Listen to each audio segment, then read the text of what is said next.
शारदाम्भोज वदना वदनाम्बुजे सर्वदा सर्वदास्माकं सन्निधिं सन्निधिं क्रियात्। अज्ञानतिमिरान्धस्य ज्ञानाञ्जनशलाकया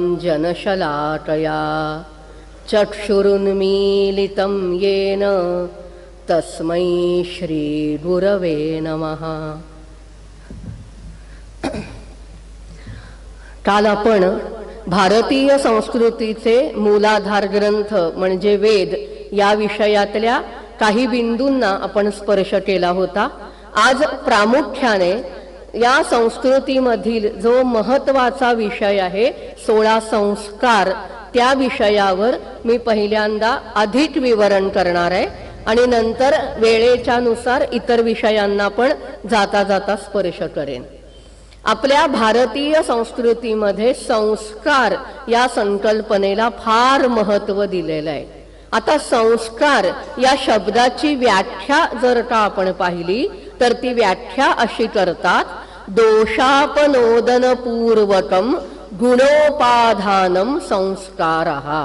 म्हणजे संस्कार म्हणजे काय तर त्या व्यक्तीच्या त्या वस्तूच्या ठिकाणी जे काही वैगुण्य आहे, जे दोष आहेत ते दूर करून त्या ठिकाणी गुणांची स्थापना करणं, याला आपल्या परंपरेमध्ये संस्कार म्हणतात।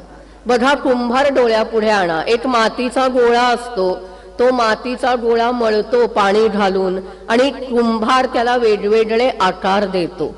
तसंच लहान मूल हे मातीच्या गोळ्याप्रमाणे असतं आणि त्याला जसं आपण घडवत जातो त्याप्रमाणे त्याचा विकास होतो, ही या संस्कारामागची कल्पना आहे।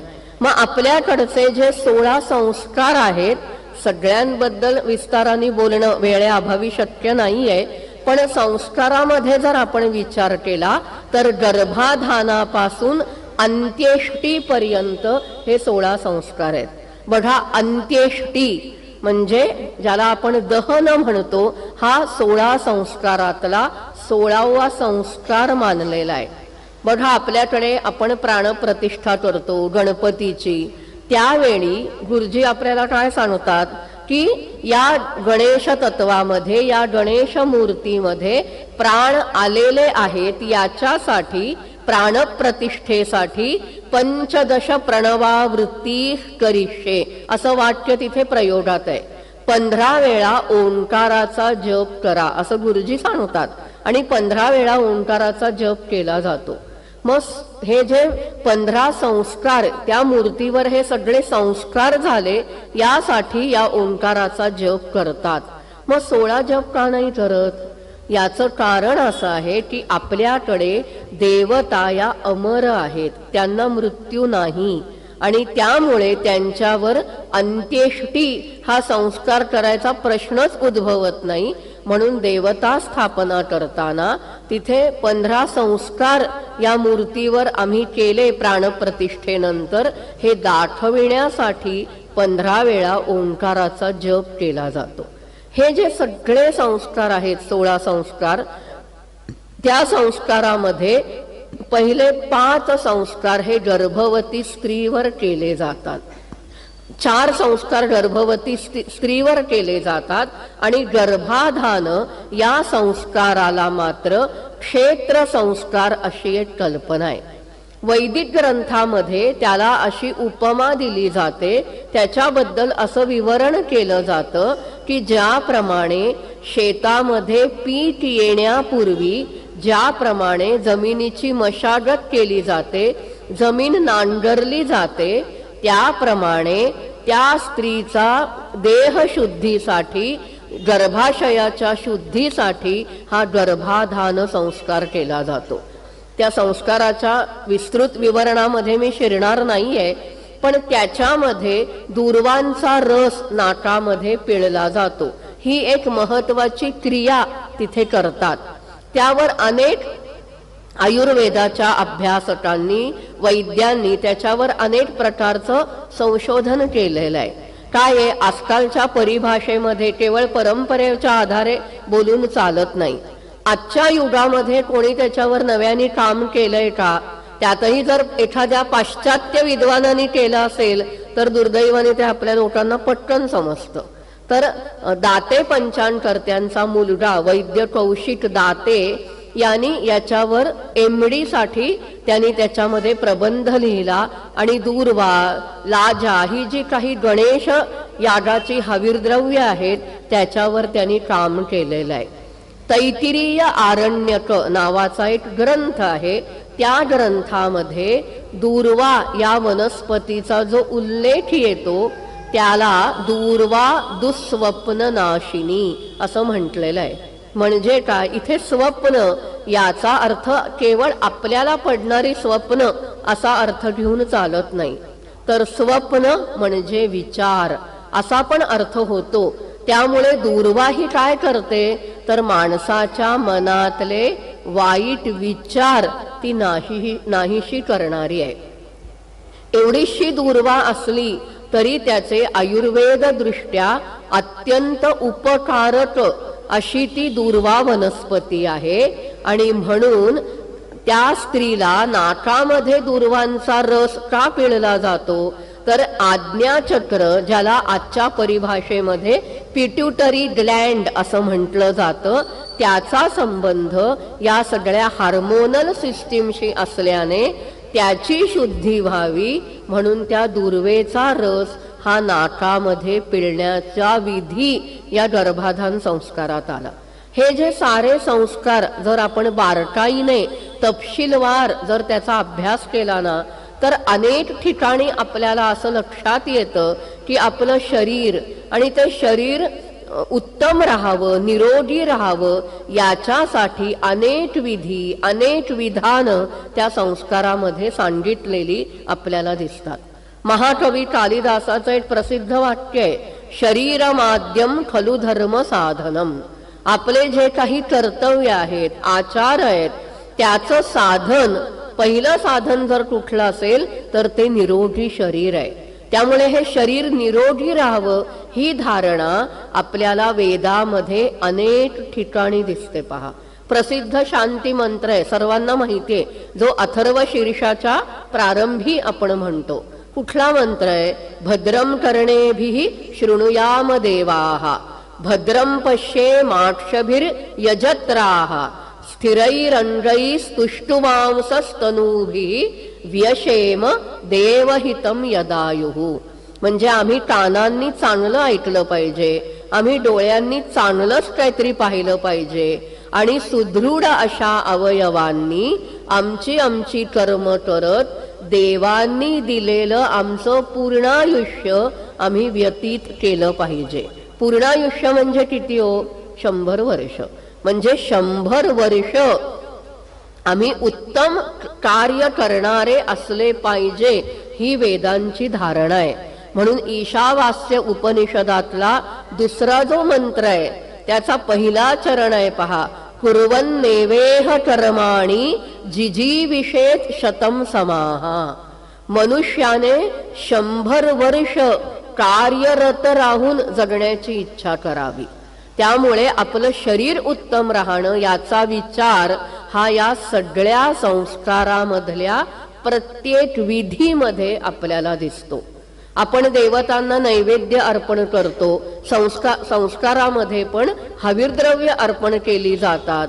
ते अर्पण करताना देखील, ते हविर्द्रव्य देताना देखील त्याच्या मागे आयुर्वेद शास्त्रातल्या धूप चिकित्सेचा विचार केलेला आहे. बघा, आपल्याकडे धूप चिकित्सा याला फार महत्व आहे. आयुर्वेदाच्या वैद्यांना जर विचारलं तर विविध प्रकारचे वनस्पतीपासून बनवलेले धूप किंवा त्या वनस्पतीच्या धुराचा वापर त्या रोगाच्या नाशासाठी करतात. हीच संकल्पना आपल्याला या संस्कारामधल्या हविर्द्रव्यामध्ये दिसते. त्यामुळे गर्भाधान संस्कार, मी तिथे दूर्वांचा विनियोग सांगितला, तिथे ज्या काही वनस्पती वापरल्या जातात, शतावरी सारखी वनस्पती आहे जी स्त्रीच्या आरोग्यासाठी अत्यंत उपकारक आहे, अशा वनस्पतींचं आहुती द्रव्य म्हणून वापर या संस्कारामध्ये सांगितलेला आपल्याला दिसून येतो. त्यामुळे हा व्यक्तीवरचा संस्कार नाहीये, तर त्याला क्षेत्र, त्या एका विशिष्ट अवयवासाठी आणि तो अवयव उत्तम प्रकारे कार्यरत होण्यासाठी करायचा हा संस्कार आहे. आपल्याला आज माहिती आहे की आपल्याकडे अठांगुळ करण्याची पद्धत आहे, त्याला अठांगुळ असं आपण म्हणतो. तो जो संस्कार आहे ते खरं तर 3 संस्कार आज एकत्रित केले जातात वेळेच्या व्यावहारिक सोयीसाठी. मुळात चतुर्थे मासी सीमंतोन्नयनम असं सूत्रकारांनी वेदामध्ये सांगितलेलं आहे. सीमंतोन्नयन संस्कार 4थ्या महिन्यामध्ये केला जातो. आता मजा पहा, सीमंतोन्नयन या संस्कारामधला एक विधी असा आहे की पतीनं त्या पत्नीचा भांग पाडायचा. आता संस्कारामध्ये प्रतीकांचा वापर केलेला आपल्याला अनेक ठिकाणी दिसून येतो. एक पाश्चात्य गायनॉकॉलॉजिस्ट, त्यांचं नाव आता मला आठवत नाहीये, त्यांनी खूप मोठं संशोधन केलं आणि एक असा पेपर लिहिला की 4थ्या महिन्यामध्ये बाळाला आपल्या जीवाच्या स्वतंत्र अस्तित्वाची जाणीव होते. याच्यावर सांगलीतल्या एका डॉक्टर वाटवे म्हणून गायनिक होते, ज्यांनी ऋग्वेद एक शोधयात्रा नावाचं एक अप्रतिम पुस्तक मराठीमध्ये लिहिलं. त्यांनी त्याच्यावर एक खूप सुंदर एक संशोधनपर निबंध लिहिला होता की आपल्या भारतीय परंपरेमध्ये आणि संस्कारामध्ये हे सगळे विचार कसे येतात. तर हा जो सीमंतोन्नयन संस्कार आहे त्याच्यामध्ये केसाचा भांग पाडणं, भांग पाडतं, सीमंत म्हणजे भांग, तो वेगळा करतो म्हणजे काय, तो 2 अलग केला जातात. अलग करणं, वेगळं करणं म्हणजे स्वतंत्र अस्तित्वाचं ते निदर्शक आहे. त्याचं प्रतीक म्हणून 4थ्या महिन्यामध्ये हा विधी त्या कर्मात सांगितलेला आहे. आणि अजून एक गंमत सांगते या सीमंतोन्नयन संस्काराचीच आहे. मैत्रायणी शाखा म्हणून ही कृष्ण यजुर्वेदाची एक शाखा आहे. त्या परंपरेमध्ये मानव नावाच्या ऋषींनी रचलेला ग्रंथ आहे मानव गृह्यसूत्र. त्या ग्रंथात आपल्याला एक फार मजेशीर संदर्भ आढळतो, म्हणजे आपल्याला तो मजेशीर वाटतो. त्यांनी काय सांगितलंय, हा जो सीमंतोन्नयन संस्कार आहे तिथे पतीने पत्नीच्या केसाला लोणी लावायचंय, नवनीत. बघा वेदामध्ये सगळीकडे नवनीत शब्द येतो. नवनीत म्हणजे नव्याने निर्माण केलेलं.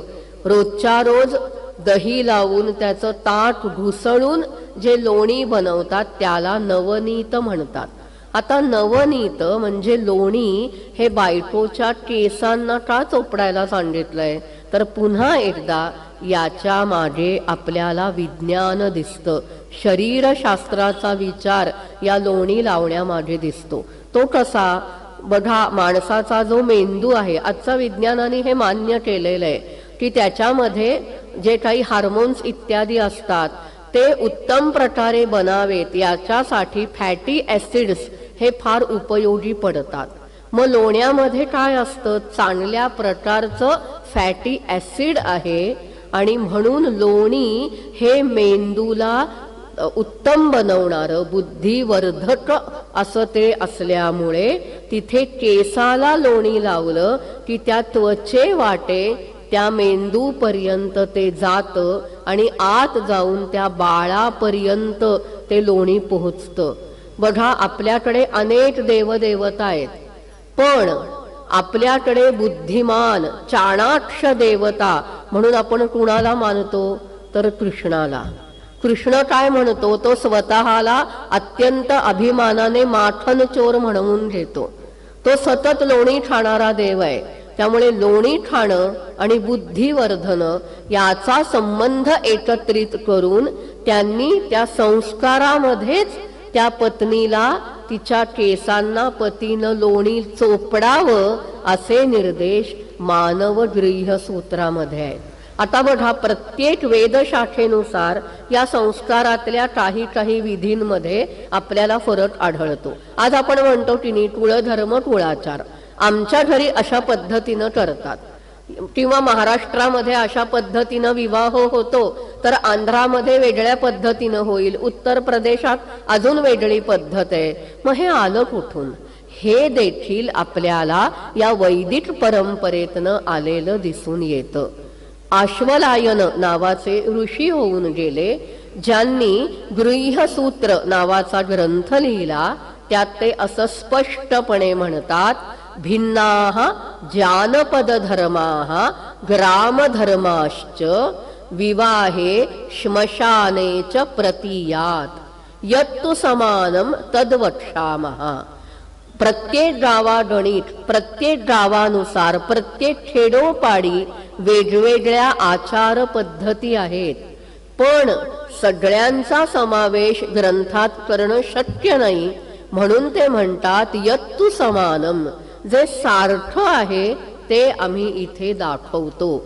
म्हणून सारखे जे काही संस्कारातले समान विधी आहेत, तेवढे विधी त्या त्या ग्रंथकारांनी त्याचा निर्देश केलेला आपल्याला दिसून येतो. म्हणजे आज आपण जे म्हणतो कुळधर्म कुळाचार, या सगळ्याचं मूळ आपल्याला कुठेतरी या वैदिक परंपरा, प्रत्येक वेदाची शाखा, त्या वेदाच्या सूत्रानुसार होत असलेले विधींमधले मंत्रांमधले बदल, यानुसार प्रत्येक कुळानुसार हे विधी थोडेफार बदलतात. आता मी एक उदाहरण देते, चटकन लक्षात येईल सर्वांना. आपण जर कोकण प्रांतात गेलो किंवा पुणे मुंबई अशा ठिकाणी गेलो, तर तिथे सर्रासपणे तांदूळाने ओटी भरली जाते. पण मराठवाड्यामध्ये अनेक ठिकाणी गहू आणि गोटा खोबरं यांनी ओटी भरतात. मग याचा अर्थ असा आहे का की मराठवाड्यातल्या लोकांना जे तांदूळाने ओटी भरतात आणि नारळाने, त्यांनी नावं ठेवायची का? नाही. देशकालादी अनुसारतः, हे जे प्रयोगातलं वाक्य आहे ना, ते अतिशय महत्वाचं आहे. देश काल यानुसार जे काही आपल्याला उपलब्ध होईल, त्यातून हे सगळं कर्म करायचं आहे. त्यामुळे यांनी तांदूळानी ओटी भरणं हे जसं चुकीचं नाही, तसं गहू आणि खोबऱ्यानी ओटी भरणं देखील हे चुकीचं नाही. कारण त्यांच्याकडे जे पिकतं त्याचा वापर ते देवाच्या कार्यासाठी करतात. हा एक महत्वाचा भेद आपण लक्षात घेतला पाहिजे. आपल्याकडून माणसाची एक ही सहज प्रवृत्ती आहे की चटकन आपण बोलून जातो की आमच्याकडे असं करत नाहीत, त्यांच्याकडे ना जरा वेगळ्याच पद्धतीने काहीतरी करतात. पण असं नसतं. त्या त्या वेदानुसार, त्या त्या प्रांतानुसार त्या रूढी, त्या परंपरा हजारो वर्ष चालत आलेल्या आहेत. त्यानुसार ते लोक त्या पद्धतीनं कर्म करतात आणि त्याला हा ग्रंथाचा आधार प्राचीन वैदिक वाङ्मयात आढळतो. म्हणून आपण कोणाच्याही रूढी, कोणाच्याही आचार पद्धतीला, परंपरेला आपण नावं ठेवणं हे अतिशय चुकीचं आहे.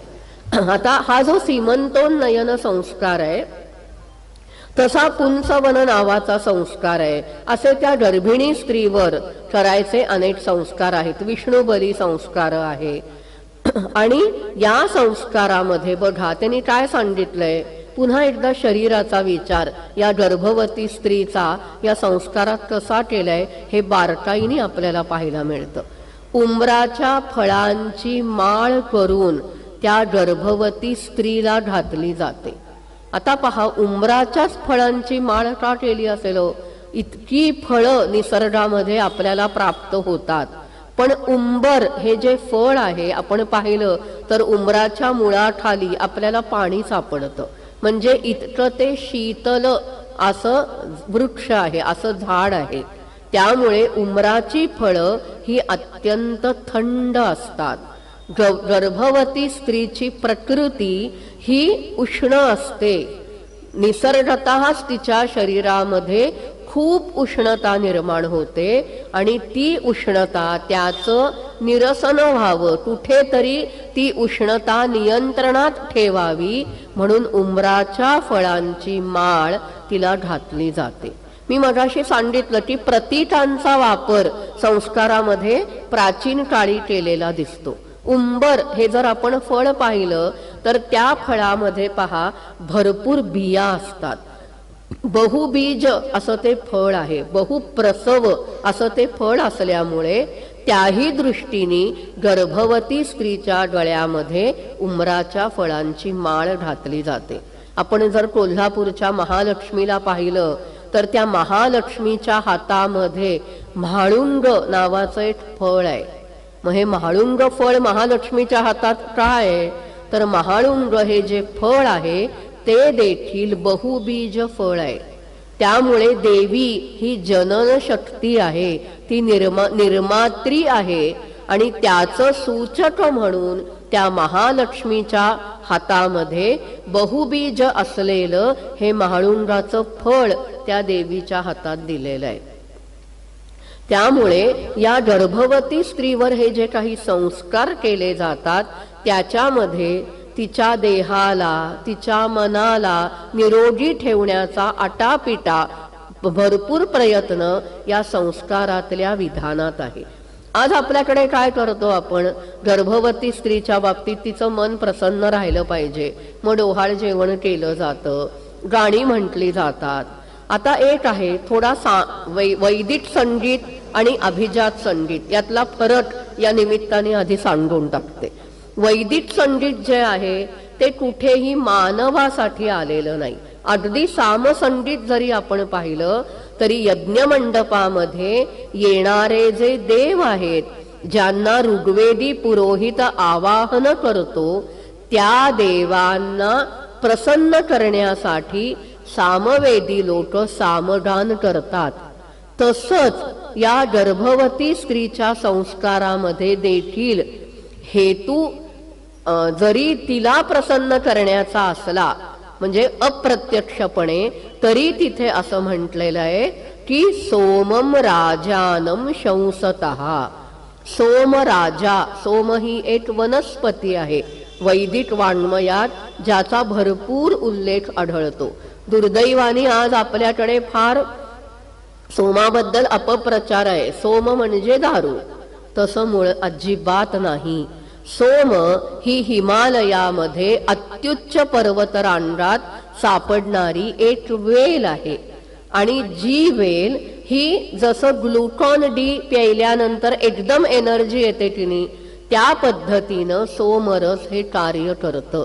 म्हणजे ज्याला आयुर्वेदामध्ये ओज असा धातू म्हणतात, ज्याला आजच्या परिभाषेमध्ये इसेन्स ऑफ इसेन्स आपण म्हणू शकतो, ते हे सोम वनस्पतीचं कार्य आहे.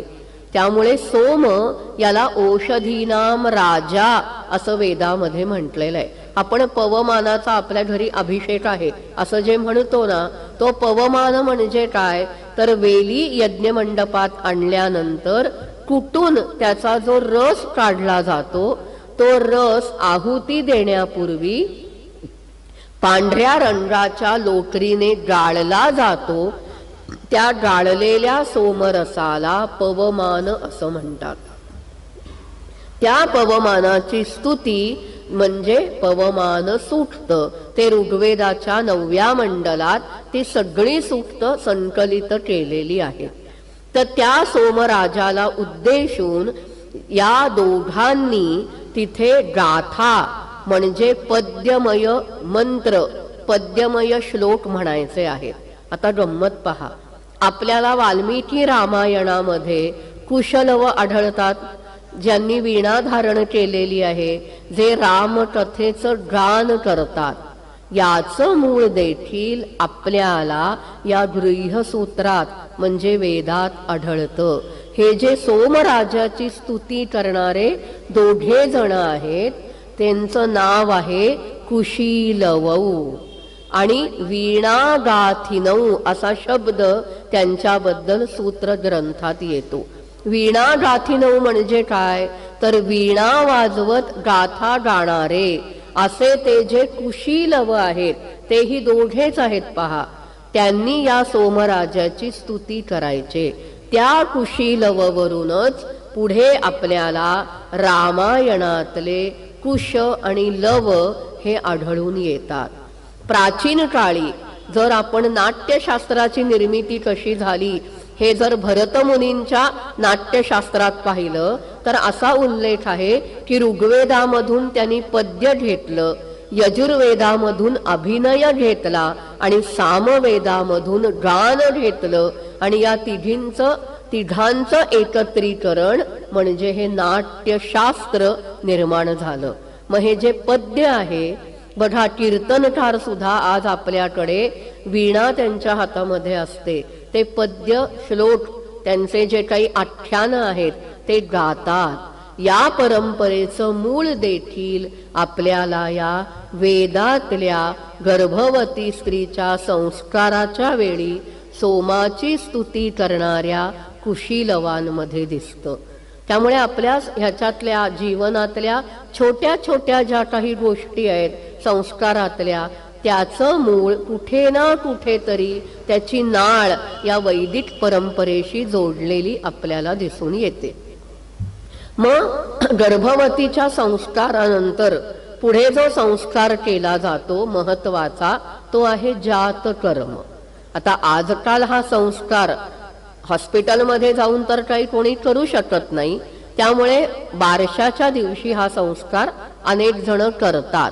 आता पुन्हा इथे तो जो मुलगा आहे त्याच्या बुद्धी वर्धनाचा हेतू या संस्कारातल्या विधीमध्ये आपल्याला दिसतो.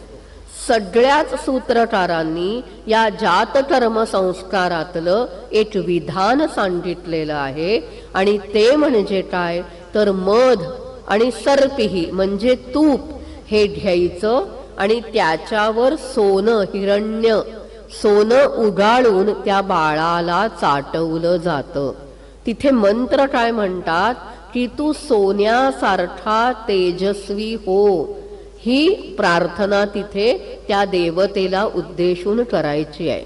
आणि बघा, या बाळाला उद्देशून वडिलांनी काही मंत्र म्हणायचे आहे. अंगाद अंगाद संभवसी हृदयात अधिजायसे आत्मा वै पुत्र नामासी सजीव शरदशतम. म्हणजे तू माझ्या देहापासून निर्माण झालेला आहे, माझ्या हृदयापासून तुझी निर्मिती झालेली आहे, म्हणजे तू म्हणजे माझं प्रतिबिंब आहे, असा तू 100 वर्ष जग. आणि पुढे त्याला काय म्हटलंय, आश्मा भव परशुर भव हिरण्यमसृतम भव. इथे त्याला आश्मा म्हणजे तू दगडाप्रमाणे हो म्हटलेलं आहे. आता याचं प्रतिबिंब आपल्याला आपल्या आजच्या लोकरूढीत कसं दिसतं हे आपण पाहू. आपल्याकडे षष्ठी पूजा केली जाते, जीवंती, जरा जीवंती, सटवाई. षष्ठीचं पुढे मराठीत सटवाई झालं, त्याची पूजा करतात. तेव्हा काय करतात, पाटा ठेवला जातो आणि पाट्यावर त्या सगळ्या वस्तू मांडून मग लेखणी ठेवली जाते, कागद ठेवला जातो, हे सगळं ठेवून तिथे पूजा करतात. किंवा आपण पाळण्यामध्ये बाळाला घालतो पहा, बाळाला पाळण्यात घालण्यापूर्वी घरातला जो काही वरवंटा आहे त्याला आपण कुंची, झबलं, टोपडं असं सगळं घालतो आणि तो गोपा असं त्याला म्हणतात. आता गोपा हा जो शब्द आहे त्याचा अर्थ आहे रक्षण करणे. त्या गोपा जो आहे त्याला आधी पाळण्यात ठेवतात आणि मग त्या मुलाला ठेवलं जातं. आता मला सांगा, हा जो गोपा वरवंटा, ज्याला गोपा असं एक सुंदर नाव दिलेलं आहे, त्याचा या मुलाशी काय संबंध आहे असा प्रश्न साहजिकच कोणाच्या मनात येईल. त्याचं उत्तर आपल्याला वेदातल्या या मंत्रात दिसतं. अश्मा म्हणजे दगड. हे कशाचं प्रतीक आहे, दृढता, स्थिरता, बळकटपणा याचं प्रतीक म्हणजे हा दगड आहे. आणि म्हणून पाट्यावर ठेवून त्या सगळ्याची पूजा तिथे करतात आणि पाळण्यात देखील बाळासोबत त्या गोप्याला ठेवलं जातं. असाच एक संदर्भ म्हणजे या दगडाचाच संदर्भ विवाह संस्कारात आहे पहा. विवाह संस्कारात आज आपल्याकडे काय करतात, त्या वधूला सहाणेवर उभं केलं जातं. वेदामध्ये सहाण असा शब्द येत नाही, तर तिला दगडावर उभं केलं जातं. दृषद म्हणजे पाटा, तिला त्या पाट्यावर किंवा अश्मानम त्या दगडावर तिला उभं केलं जातं. आता सहाण हा पण एक दगडच आहे ना, त्यामुळे आज आपण सहाण वापरतो. आणि तिथे मंत्र काय आहे, वराने वधूला उद्देशून मंत्र काय म्हणायचा आहे, तर इमम अश्मान मारोह अश्मेवत्वम स्थिरा भव सहस्व पृतनायतः अभिषद्य पृतन्यतः असा मंत्र त्याने म्हणायचा आहे.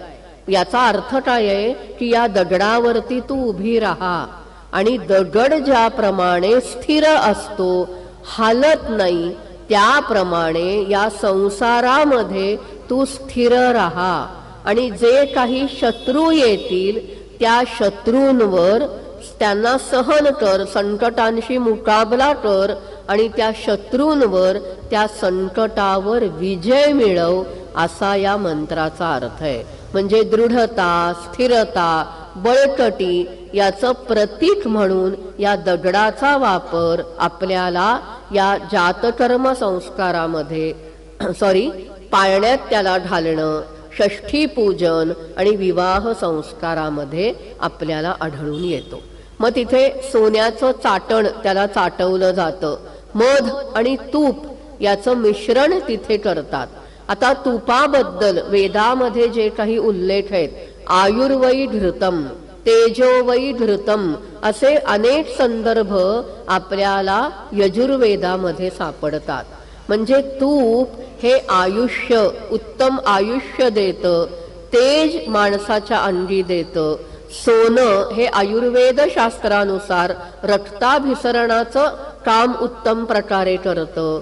आणि मध हा तर अनेक प्रकारां औषधी गुणांनी युक्त आहे. आणि म्हणून या बाळाला जन्माला आल्या आल्या ते सोनं मध आणि तुपामध्ये उगाळून चाटवलं जातं. म्हणजे प्रत्येक संस्कारामध्ये आपल्याला या पद्धतीनं शरीरशास्त्राचा बारकाईने विचार केलेला आपल्याला दिसून येतो. मग पुढे निष्क्रमण संस्कार आहे. अर्थात सगळ्या सूत्रकारांनी आपल्याला या काही संस्कार सांगितलेले नाहीत. सर्वांची संख्या जरी 16 असली तरी काही सूत्रकारांच्या मते 24 संस्कार आहेत. गौतम नावाचा जो ऋषी आहे त्याने तर 48 संस्कार सांगितले. ते 48 संस्कार म्हणजे काय, तर क्षमा, दया हे जे काही अनेक गुण माणसाच्या अंगी असले पाहिजेत, त्या सगळ्या गुणांचा अंतर्भाव त्याने संस्कारात केला. आणि म्हणून त्या संस्काराची संख्या त्याच्या ग्रंथामध्ये वाढत गेलेली आपल्याला दिसते. हा जो निष्क्रमण संस्कार आहे तेही आपल्याला आज आपण वेगळ्या पद्धतीने करताना दिसतो. निष्क्रमण म्हणजे काय, तर त्या बाळाला विशिष्ट काळानंतर घराच्या बाहेर नेणं.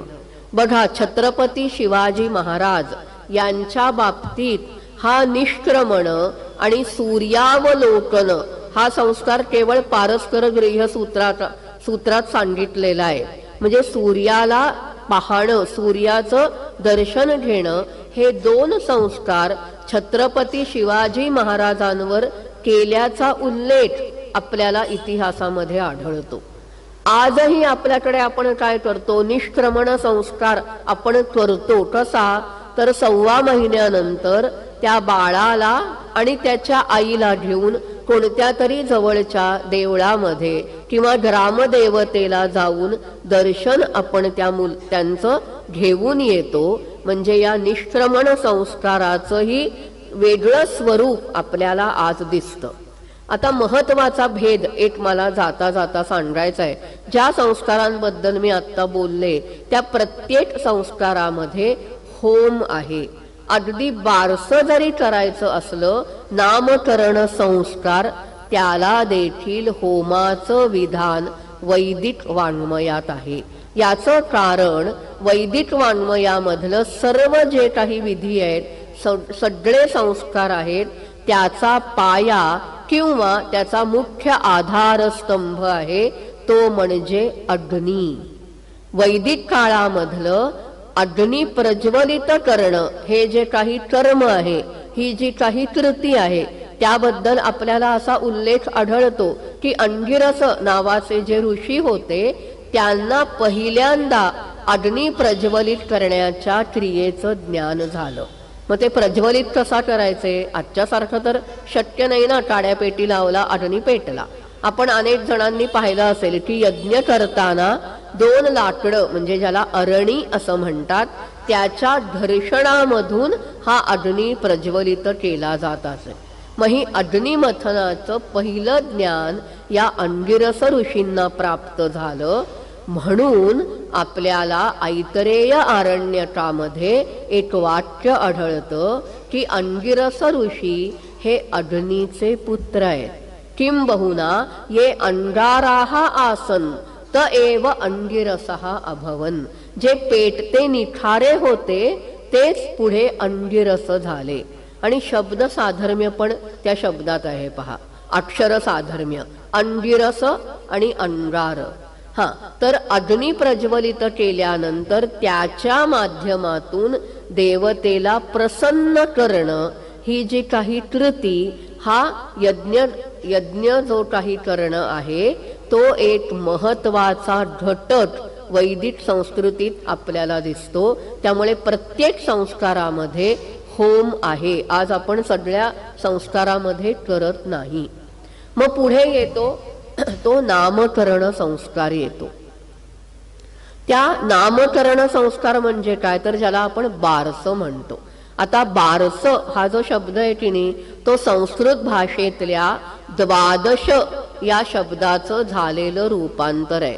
आपण बघा, एकादशीच्या दुसऱ्या दिवशी अनेक वारकरी संप्रदायातले लोक देखील काय म्हणतात, आज बारस आहे म्हणजे उपास सोडायचा आहे, द्वादशी आहे. मग ते 12व्या दिवशी केलं जातं म्हणून त्याला बारस असं आपण म्हणतो. मग 12व्या दिवशी का, तर 10 दिवस आशौच म्हणजे सोयर आहे, वृद्धी आहे. 11व्या दिवशी शुद्धी होते आणि 12व्या दिवशी नाव ठेवलं जातं. आता या संदर्भात देखील 12व्याच दिवशी हा संस्कार का करायचा, तर आपल्याला यजुर्वेदामध्ये एक आख्यायिका आहे. रुद्र हा जो शब्द आहे तो रुद, रडणे या धातूवरून रुद्र शब्द आलेला आहे. मग या रुद्राला तो सारखा रडत होता म्हणे, ही अर्थात आख्यायिका आहे. तो सारखा रडत होता. तेव्हा त्याला विचारण्यात आलं की तू का रडतोयस. तेव्हा त्याने असं सांगितलं की जोवर नाव ठेवलं जात नाही बाळाचं, तोवर मागच्या जन्मीच्या कर्माचा त्याला विसर पडत नाही.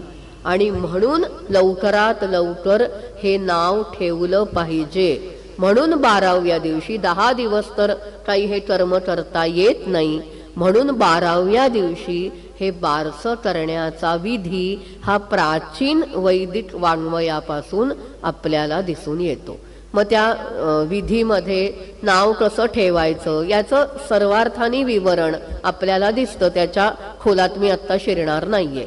त्याच्यानंतरचा एक महत्वाचा विधी आहे अन्नप्राशन, ज्याला आपण आजच्या बोलीभाषेमध्ये उष्टावण असं म्हणतो. मग आता हे अन्नप्राशन पहा, पुन्हा एकदा आयुर्वेदाचा विचार, शरीरशास्त्राचा विचार या संस्कारात केलेला आहे. कधी करायचं, षष्ठे मासी अन्नप्राशनम, 6व्या महिन्यामध्ये अन्नप्राशन करा. आता एखाद्याला 6व्यात नाही जमलं, सप्तमे मासी वा असा विकल्प ग्रंथकारांनी दिलेला आहे. 6व्या महिन्यामध्ये त्याचं पोट केवळ मातेच्या दुधावर भरू शकत नाही आणि म्हणून त्याला बरोबर 6व्या महिन्यामध्ये त्याच्या शरीराच्या वाढीचा विचार करता त्याला हा अन्नप्राशन संस्कार त्या बाळावर केला जातो. आणि नंतर हळूहळू त्याला जसं पचत जाईल तसं अन्न त्याला दिलं जातं. मग पुढे चूडाकर्मासारखा संस्कार आहे. काही सूत्रकारांनी 4थ्या वर्षी किंवा 5व्या वर्षी अक्षराभ्यास नावाचाही संस्कार सांगितलाय, ज्याचा संदर्भ आपल्याला महाकवी कालिदासाच्या रघुवंश या प्रसिद्ध महाकाव्यात दिसतो. तिथे रघुराजाबद्दल म्हणताना तिथे महाकवी कालिदासानी असं म्हटलेलं आहे की याने काय केलं, या अक्षराभ्यास संस्काराने त्याने विद्यारूपी समुद्रात प्रवेश केला. नदी मुखेनेव समुद्रमाविशत. नदीच्या मुखातून जसं समुद्रात जाता येतं तसं अक्षराच्या माध्यमातून त्याने विद्यारूपी समुद्रामध्ये प्रवेश केला, म्हणजे तो विद्या शिकू लागला. मग हा अक्षराभ्यास संस्कार देखील दुसऱ्या वर्षी तिसऱ्या वर्षी करता आला असता की, पण नाही. चौथ्या वर्षी तो संस्कार त्यांनी का करायला सांगितला, तर आज देखील अनेक जे चाइल्ड सायकोलॉजिस्ट आहेत त्या सगळ्यांचं असं मत आहे की त्या वेळेपर्यंत त्या बाळाची लेखन करण्याचं सामर्थ्य त्याच्या बोटांमध्ये आलेलं नसतं. ते सामर्थ्य चौथ्या वर्षी येतं आणि म्हणून अक्षर गिरवणं हे जे काही आहे तो मेंदूचाही विकास त्या वर्षापर्यंत घडतो आणि त्याच्या हाताच्या बोटांच्या हालचाली पण तोपर्यंतच उत्तम प्रकारे त्याला करता येऊ लागतात. म्हणून हा अक्षराभ्यास संस्कार आपल्याला चौथ्या वर्षी करावा असं विधान आपल्याला सूत्र ग्रंथामध्ये आढळतं. म्हणजे बघा, प्रत्येक आतापर्यंत जे काही मी संस्कार सांगितले आणि लहान मुलांवरचे प्राधान्याने आणि गर्भवती स्त्रीवरचे, त्या प्रत्येक संस्कारातल्या छोट्या छोट्या कृतींमधून त्यांनी त्या गर्भवती स्त्री ते बाळ कसं उत्तम राहील, निरोगी राहील, त्याचा व्यक्तिमत्व विकास. आज आपल्याकडे व्यक्तिमत्व विकासाला फार महत्त्व आपण देतो, पण त्याचं निदर्शन ते उत्तम प्रकारे त्याची शारीरिक, बौद्धिक, मानसिक वाढ कशी होईल याचा विचार या संस्कारातल्या छोट्या छोट्या विधींमध्ये केलेला आपल्याला दिसून येईल. आता पुढचा एक महत्वाचा संस्कार आहे तो म्हणजे मुंज, जो आज सगळीकडे केला जातो. आज दुर्दैवानी मुंज आणि विवाह यांचं स्वरूप फार बदललेलं आहे. आज त्याला इव्हेंटचं रूप आलेलं आहे. या इव्हेंटच्या नादामध्ये त्या संस्काराचा आत्माच खरं तर कुठेतरी हरवून बसलेला आहे हे नक्की. मग हा जो मुंज संस्कार आहे त्या मुंज संस्काराचं महत्व आपल्याकडे का आहे हो एवढं, याचं कारण अभ्यासासाठीची पात्रता अंगी येण्यासाठी हा संस्कार आहे. बघा, जोवर मनुष्याकडे विद्या नसते, अभ्यास नसेल, त्याला कोणीही विचारत नाही. एक संस्कृतामध्ये गमतीशीर सुभाषित आहे. तो सुभाषितकार तो असं म्हणतोय की हे लक्ष्मी, तू मूर्ख माणसांना पैसा देत असतेस पण विद्वानांना तू काहीच देत नाहीस का? तुला विद्वान आवडत नाहीत आणि मूर्खांवर तुझं फार प्रेम आहे का? त्याच्यावर लक्ष्मी असं उत्तर देते, नाही रे बाबा, माझं मूर्खांवर फार प्रेम नाहीये आणि मी विद्वानांचा द्वेषही करत नाही. पण होतं काय, विद्वानांना विद्येमुळे समाजात मान्यता तरी मिळते पण मूर्खांना काहीच मिळत नाही.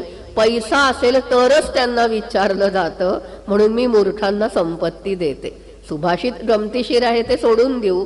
पण सांगायचंय मला असं की विद्येशिवाय माणसाच्या जीवनाला कुठलाही अर्थ नाही. आणि मुंज हा जो संस्कार आहे तो विद्याभ्यास, अध्ययन करण्याची पात्रता येण्यासाठी करायचा संस्कार आहे. आज आपण बघा, 10वी झाल्याशिवाय आपल्याला 11वीत प्रवेश मिळतो का? मिळत नाही. हेच आपल्याला या मुंज या संस्कारात दिसतं. उपनयन झाल्याखेरीज त्याला वेदाध्ययनाचा अधिकार प्राप्त होत नाही. त्या काळी सर्रास सगळे वेदाध्ययन करायचे, म्हणून मी वेदाध्ययन हा शब्द इथे वापरला. म्हणून ज्याची मुंज झालेली आहे त्याला द्विज असं म्हटलं जातं. असा एक संदर्भ आहे, असा एक श्लोक आहे की जन्माला आलेला प्रत्येक जण हा संस्कारहीन असतो. जेव्हा त्याच्यावर हा संस्कार होतो मुंजीचा आणि जेव्हा त्याला विद्याभ्यास करण्याची पात्रता प्राप्त होते, तो त्याचा दुसरा जन्म आहे. म्हणजे खऱ्या अर्थाने त्याचं आयुष्य सुरू होतं, म्हणून त्याला द्विज असं म्हणतात. म्हणून आपल्याकडे बघा, मुंजीच्या पूर्वी जे काही आहे त्याला अनाश्रमी असं म्हटलं जातं. म्हणजे आपली जी आश्रम व्यवस्था आहे, ब्रह्मचर्य, गृहस्थ, वानप्रस्थ आणि संन्यास, या आश्रमाच्या चौकटीत तोवर त्याचा प्रवेश होत नाही. आज आपण काय करतो, मुंजीनंतर 8व्या दिवशी 10व्या दिवशी आज सोडमुंज करतात. पण खरं पाहता हे अतिशय अयोग्य आहे. याचं कारण मुंजीनंतर त्याने ब्रह्मचर्याश्रमात प्रवेश केलेला आहे. खरं तर सोडमुंज ही 8व्या दिवशी जर केली, 10व्या दिवशी केली, तर पुन्हा एकदा तो ब्रह्मचर्याश्रमातनं बाहेर पडतो आणि पुन्हा एकदा तो कोणत्याच आश्रमात राहत नाही. म्हणजे मुंजीच्या आधी त्याची जी काही अवस्था होते तीच अवस्था सोडमुंजीनंतर होते. म्हणून आपल्याकडे सूत्रकारांनी, ग्रंथकारांनी लग्नाच्या आधी सोडमुंज करायला सांगितलेली आहे आणि ते योग्य आहे. म्हणजे तोपर्यंत तो त्या ब्रह्मचर्याश्रमाच्या चौकटीमध्ये राहतो. काल मी ब्रह्मचर्याश्रमाबद्दल बोलले, त्यातल्या नियमांबद्दल काल बोलल्यामुळे मी त्याची पुनरुक्ती आज करणार नाहीये. पण उपनयन संस्कारातले जे काही विधी आहेत, मगाशी मी सांगितलं की त्याला विद्येसाठी हा संस्कार करायचा आहे, म्हणून त्याला विद्याव्रत असं नाव आहे किंवा त्याला व्रतारंभ म्हणतात. आपण त्याला मुंज का हो म्हणतो, याचं मूळही आपल्याला मौंजी बंधन या शब्दावरून सापडतं. मुंज नावाच्या गवताची दोरी, म्हणजे त्याला मेखला असा शब्द आहे, आपल्याला समजण्यासाठी मी दोरी हा शब्द वापरला. ती मेखला त्याला कमरेला बांधली जाते.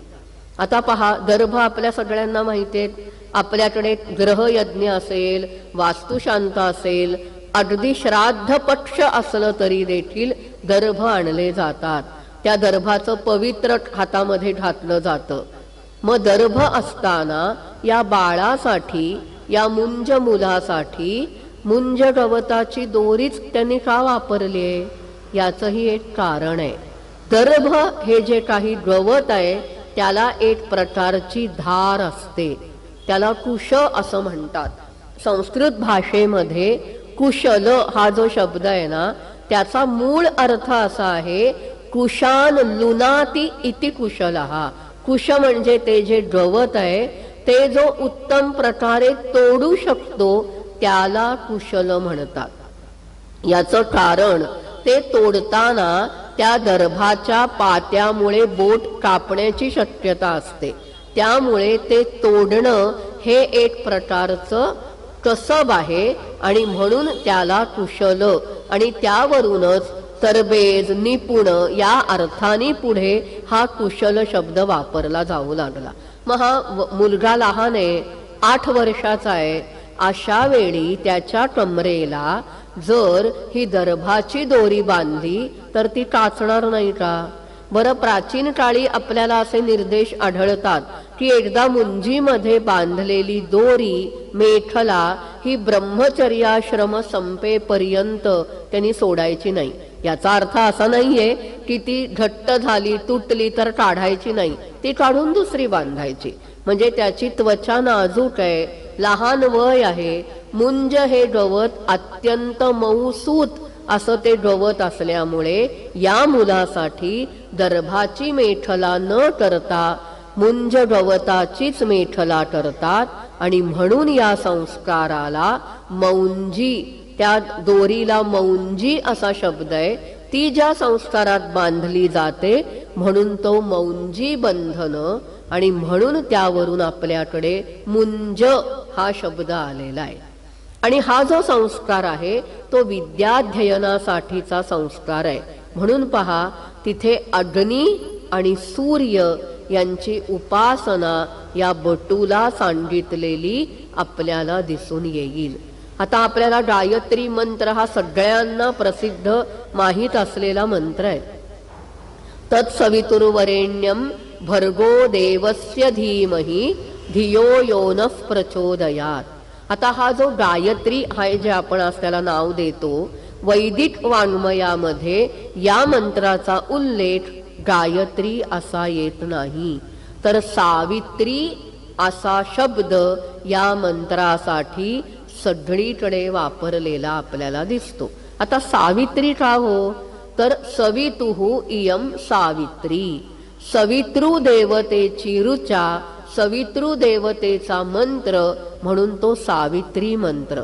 तो आहे गायत्री छंदात, आणि म्हणून पुढे जाऊन सावित्री हे नाव लुप्त झालं, काळाच्या ओढात ते मागे पडलं, आणि ज्या छंदात तो मंत्र आहे तो गायत्री हा शब्द पुढे समाजामध्ये रूढ झालेला आपल्याला दिसतो. मग हा जो मंत्र आहे त्या मंत्रामध्ये सूर्याला काय प्रार्थना केली की हे सूर्यदेवा, तुझं जे काही श्रेष्ठ असं तेज आहे त्याची आम्ही उपासना करतो.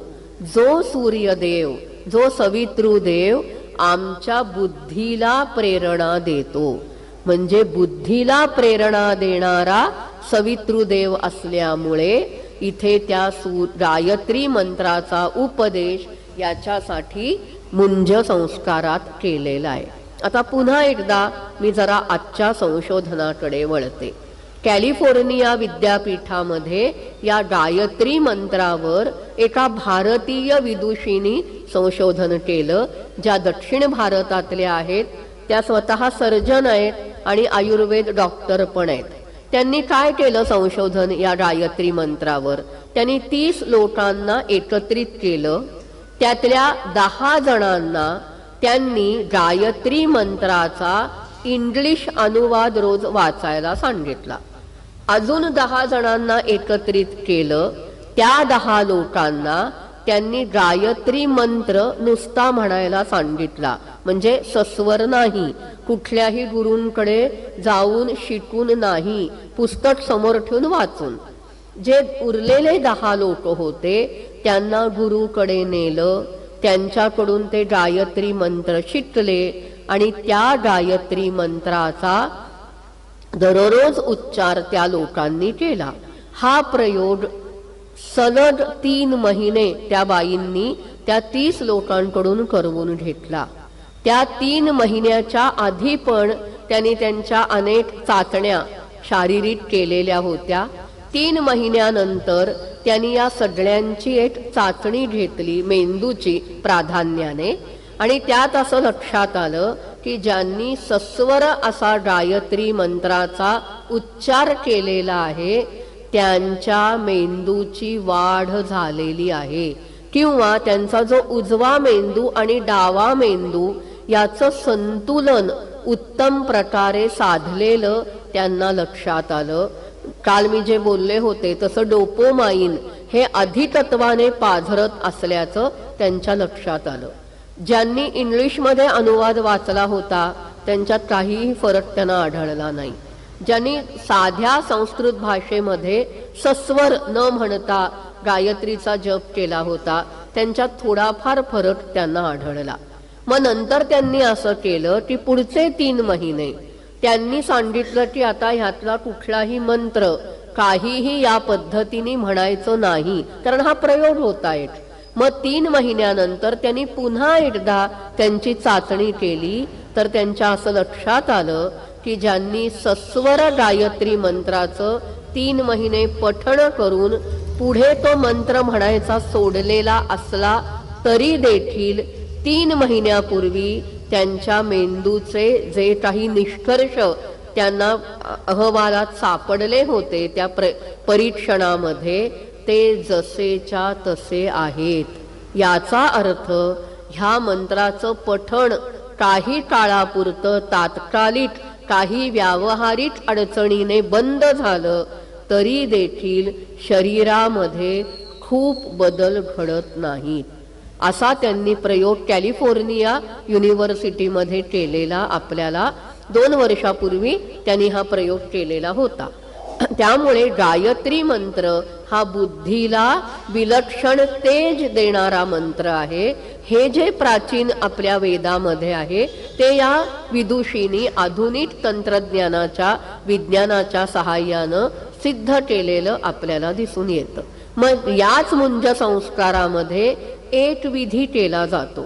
त्या विधीचं नावच मुळी मेधा जनन आहे, ज्याला पळसुल असंही म्हणतात. पहा, पलाशाचा वापर तिथे करायला सांगितलेला आहे. आता मेधा आणि प्रज्ञा अशा दोन प्रकारच्या बुद्धीचा निर्देश संस्कृत वाङ्मयात मध्ये आढळतो. वेदामध्ये देखील आपल्याला असे मंत्र आढळतात, प्रज्ञा मेधे वर्धेताम. माझी प्रज्ञाही वाढली पाहिजे आणि माझी मेधाही वाढली पाहिजे अशी प्रार्थना देवतेकडे केलेली आहे. मग प्रज्ञा काय आणि मेधा काय? तर पहा, मेधा या शब्दाची व्याख्या अशी आहे, धीर धारणावती मेधा. जी धारणा शक्ती आहे त्याला मेधा असं म्हणतात. आणि प्रज्ञेला काय म्हणतात तर नवनवोन्मेषशालिनी प्रतिभा प्रज्ञामता. नवीन नवीन काहीतरी ज्याला स्फुरण म्हणतो, प्रतिभा, त्याला प्रज्ञा असं म्हटलं जातं. मग हा बटू गुरुकुळामध्ये जाणार आहे, किमान 10-12 वर्ष तिथे राहणार आहे, वेद आणि शास्त्र शिकणार आहे. अशा वेळी त्याची धारणा शक्ती ही उत्तम बनली पाहिजे. याच्यासाठी हा मेधा जनन विधी या उपनयन संस्कारामध्ये त्यांनी समाविष्ट केलेला आपल्याला दिसून येतो.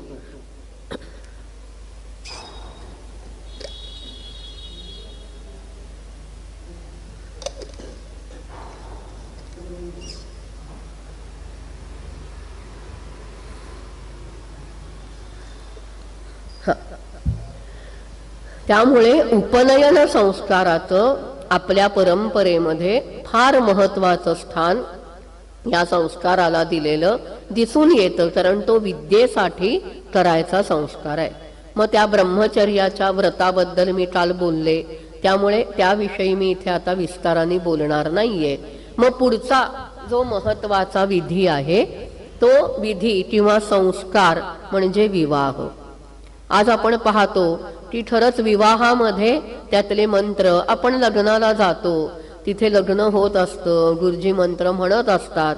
त्या आलेल्या लोकांना तर त्याचा अर्थ उलगडतच नाही, पण वधू आणि वर त्यांच्या कुटुंबियांना देखील त्या विवाह संस्कारातल्या कुठल्याही मंत्राचा, कुठल्याही विधीचा अर्थ समजत नाही. एक कृत्रिम पद्धतीने तो संस्कार तिथे करतात. पण खरं तर या संस्कारातले जे विधी आहेत, त्या संस्कारातले जे मंत्र आहेत, त्याचा जर अर्थ कळला तर त्या संस्काराचं महत्व खऱ्या अर्थानं आपल्याला समजू शकतं. आता वैदिक विवाह पद्धती आणि आजच्या विवाह पद्धतीमध्ये आपल्याला काही भेद नक्कीच आढळतो. आज आपल्याकडे अनेक जे विधी आहेत की सूनमुख, नंतर काय रुखवत, सीमांत पूजन, असे अनेक विधी आपल्याला वैदिक संस्कारामध्ये दिसत नाहीत. तिथे जे महत्वाचे विधी आहेत, एक म्हणजे लाजा होम आहे, पाणीग्रहण आहे, सप्तपदी आहे, कन्यादान आहे, ध्रुव अरुंधती दर्शन, हे महत्वाचे विधी या वैदिक वाङ्मयातल्या विवाह संस्कारामध्ये आपल्याला आढळून येतात. मग ह्याच्यातले जे काही मंत्र आहेत त्या मंत्रांबद्दल आणि त्याच्या अर्थाबद्दल मला आधिक्याने आज बोलावंसं वाटतंय. कारण आपल्या कोणालाच त्यातले अर्थ माहिती नाहीत, त्यातले मंत्रही माहिती नाहीयेत. ऋग्वेदामध्ये 10व्या मंडलामधलं 85 नंबरचं सूक्त आहे, ज्याला सूर्या विवाह सूक्त असं म्हटलं जातं. आज प्राधान्याने विवाह विधीमध्ये या सूक्तातल्या मंत्राचा विनियोग केला जातो.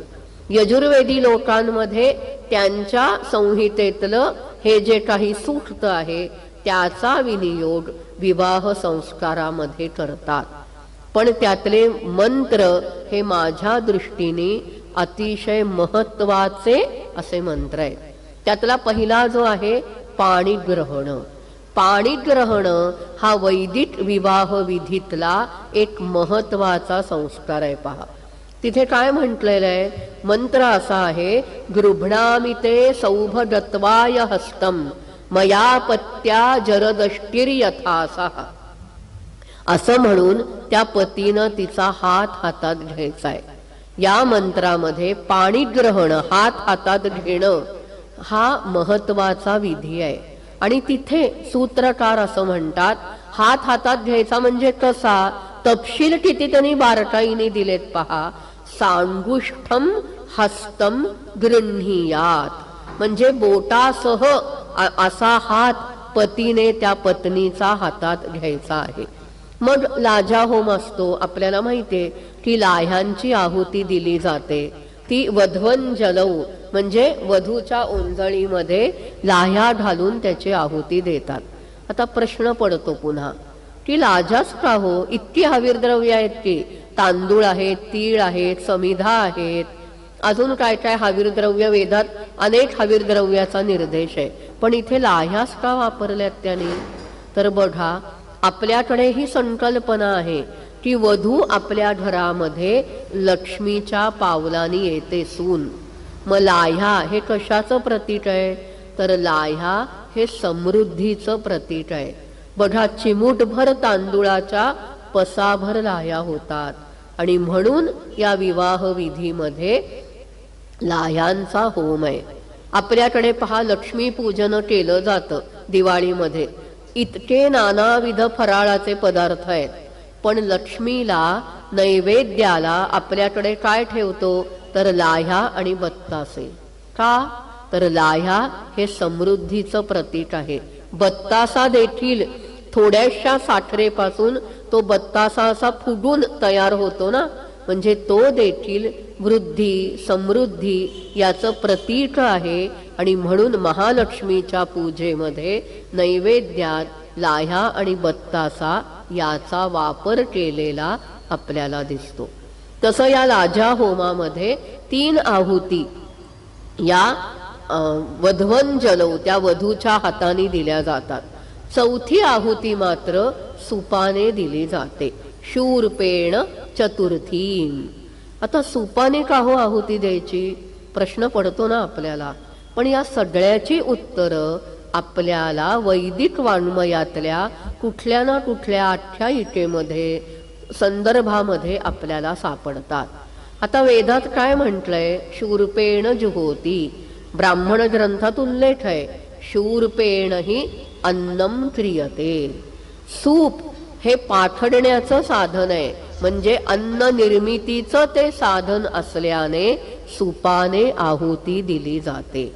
आता याच संदर्भामध्ये एका गोष्टीचा उल्लेख मला संदर्भानुसार करावासा वाटतो.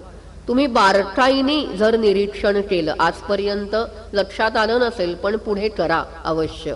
जेव्हा आपल्या घरी ग्रहयज्ञ असतो, वास्तुशांत करतो, आपण कुठलंही कर्म करतो, तेव्हा प्रजापती या देवतेच्या नावाचा उच्चार गुरुजी करत नाहीत. इतर देवतेबाबत ते म्हणतील अग्नये स्वाहा, सूर्याय स्वाहा, अजून काय शंभवे स्वाहा, पण प्रजापतीचा उच्चार ते तोंडातल्या तोंडात करतात. प्रजापत ये स्वाहा, आपल्याला फक्त ये स्वाहा एवढंच ऐकू येतं. मग आता या प्रजापती ही तर सृष्टी करताय, त्याच्यापासून हे सारं विश्व निर्माण झालं, हे जर आपल्याला वेदामध्ये आढळतं, मग या प्रजापतीच्या नावाचा उल्लेख या प्रयोगात गुरुजींनी का नाही करायचा. याचंही उत्तर आपल्याला तैत्तिरीय संहितेतल्या एका आख्यायिकेत आढळतं. ती आख्यायिका सांगते आता तुम्हाला की वाणी आणि मन हे प्रजापतीचे पुत्र होते. आता प्रजापतीपासून सारं विश्व निर्माण झाल्यामुळे आपण सगळेच त्याचे संतती आहोत. तसं वाणी आणि मन हेही त्याचे पुत्र संतती होते, अपत्य होते. मग एकदा वाणी आणि मन यांच्यामध्ये प्रचंड वाद सुरू झाला. वाणी श्रेष्ठ का मन श्रेष्ठ? वाणी म्हणाली मी श्रेष्ठ आहे, याचं कारण मी माझ्यामुळे मना विचार समोरच्याला कळतात. मन म्हणाल मी श्रेष्ठ आहे, कारण आधी मनात विचार येतो, मग तो वाणीने व्यक्त होतो. कोणाचाही हा काही वाद मिटेना. शेवटी त्यांनी ठरवलं की चला आता प्रजापतीकडे जाऊ आपण आणि प्रजापतीला विचारू की आमच्यातलं श्रेष्ठ कोण, कनिष्ठ कोण. तेव्हा वाणी आणि मन दोघेही आले प्रजापतीकडे आणि विचारलं की मी श्रेष्ठ का मी श्रेष्ठ, असं प्रत्येकाने विचारलं. तेव्हा प्रजापतीने उत्तर दिलं, काय आहे, आधी मनात विचार व्यक्त होतो, मनात विचार येतो आणि तो वाणीने व्यक्त होतो, त्यामुळे वाणीपेक्षा मन श्रेष्ठ आहे. हे ऐकल्या क्षणीच वाणीला आला राग आणि त्या वाणीने प्रजापतीला शाप दिला की यापुढे वाणीने तुझ्या नावाचा उच्चार होणार नाही. त्यामुळे आजही आपल्याकडे कर्मकांडात प्रजापती हे नाव गुरुजी उच्चारत नाहीत. मला सांगायचा हेतू हा आहे की छोट्या छोट्या गोष्टी आहेत आपल्याकडच्या, पण त्याचं मूळ आपल्याला या वेदामध्ये तर इतक्या आख्यायिका आहेत, त्या आख्यायिकांच्या माध्यमातून ते विधींचं विवरण करताना दिसतात किंवा शब्दाची व्युत्पत्ती देतात. बघा, व्युत्पत्ती शास्त्र याचं मूळही आपल्याला वेदात दिसतं. एक तुम्हाला नक्की ही व्युत्पत्ती आवडेल म्हणून सांगते जाता जाता की आपण आज दही खातो ना, त्या दहीला संस्कृतात काय म्हणतात, दधी म्हणतात. वेदात दह्याचा उल्लेख आहे, दधी याचा उल्लेख वेदात येतो.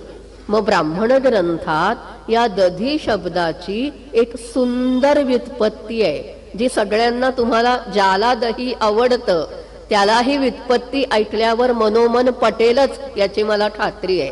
त्यांनी काय सांगितली व्युत्पत्ती, यद अधिनोत तद दधनः दधित्वम. धी धातू आहे, त्याचा अर्थ आहे संतुष्ट करणे.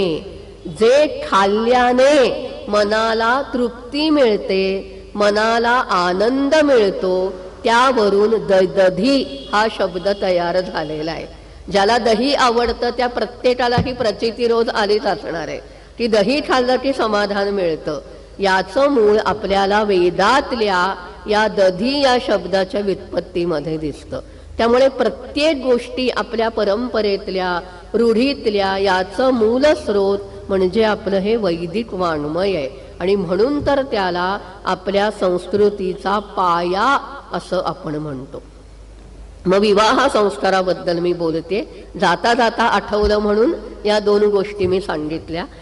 तर लाजा होमानंतर आपल्याकडे मगाशी अश्मारोहणाचा उल्लेख केला मी, सहाणेवर तिला उभं करतात, त्यामुळे पुन्हा ते सांगत नाही आता. तर सप्तपदी हा एक महत्वाचा विधी आपल्याकडे आहे.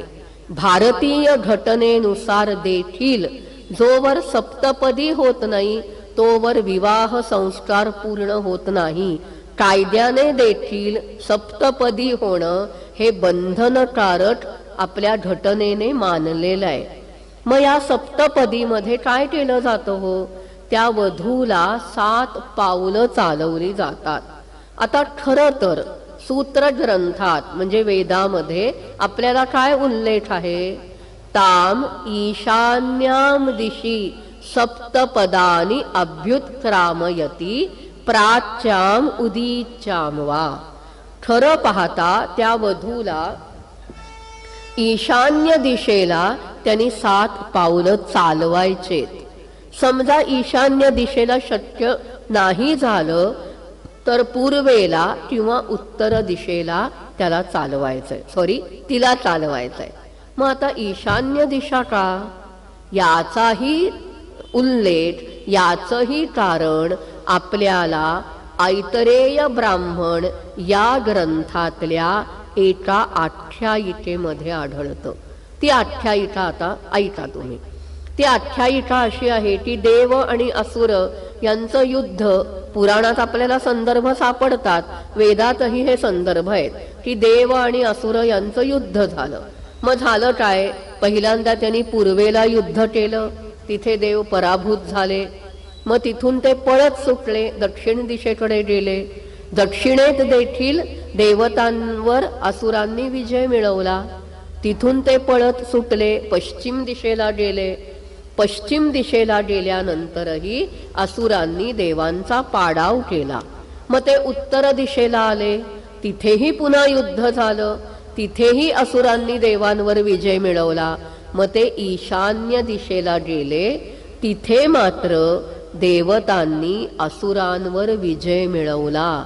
म्हणून ऐतरेय ब्राह्मण ग्रंथात या ईशान्य दिशेला सैषा अपराजिता दिक असं म्हटलेलं आहे. ती अपराजिता, जिथे गेल्याने पराभव होत नाही, अशी ती ईशान्य दिशा आहे.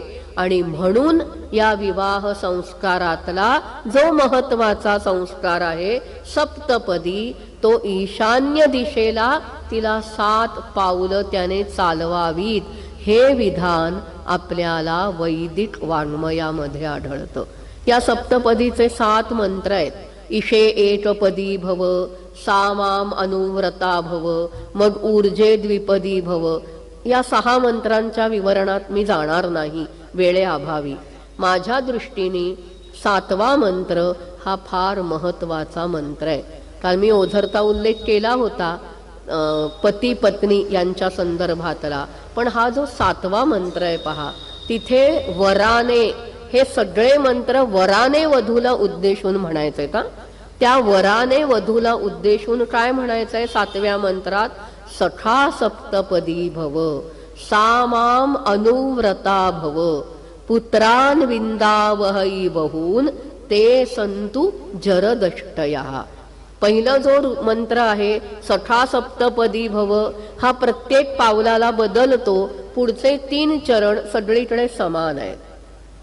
त्यामुळे तो तिला असं म्हणतोय की तू मैत्रीसाठी 7वं पाऊल टाक. माम अनुव्रता भव, माझ्या पाठोपाठ व्रताचरण करणारी हो, आणि आपल्याला अनेक पुत्र होवोत आणि ते दीर्घायुषी होवोत. जरदष्टया म्हणजे अत्यंत वार्धक्य असलेले, म्हणजे वृद्ध असे पुत्र आम्हाला होवोत.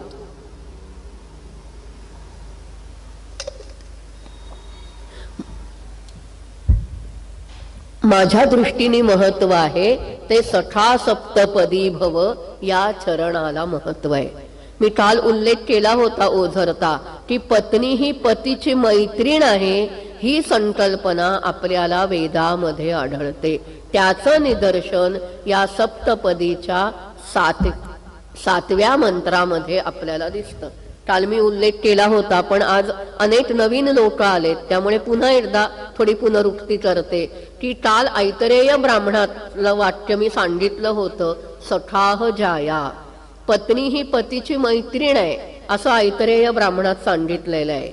यजुर्वेद आपल्याला काय सांगतो? पत्नी वै परमम मित्रम. याच्याही पलीकडे जाऊन काल मी एक वाक्य तैत्तिरीय संहितेतलं सांगितलं होतं की अर्धात्मा वा एषा यत पत्नी, पत्नी हा पतीचा अर्धा आत्मा आहे, हे वेदांनी ठासूनपणे सांगितलेलं आहे. त्यामुळे पती श्रेष्ठ पत्नी कनिष्ठ ही संकल्पना वेदाला मान्य नाही. पती हा परमेश्वर ही संकल्पना वेद वाङ्मयात कुठेही आढळत नाही.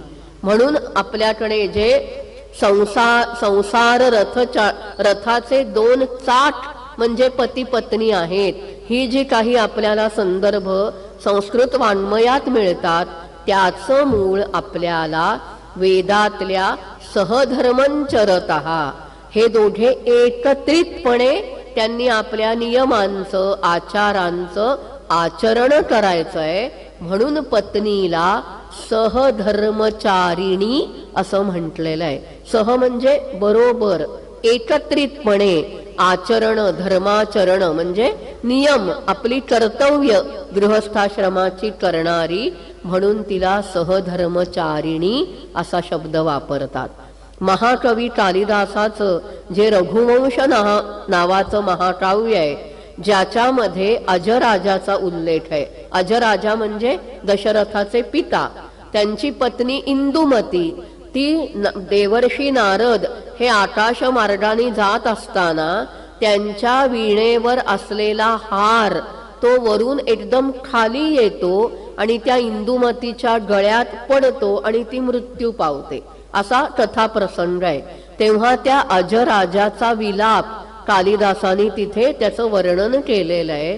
तेव्हा कालिदासानी त्या अजाच्या तोंडी एक श्लोक घातलेला आहे.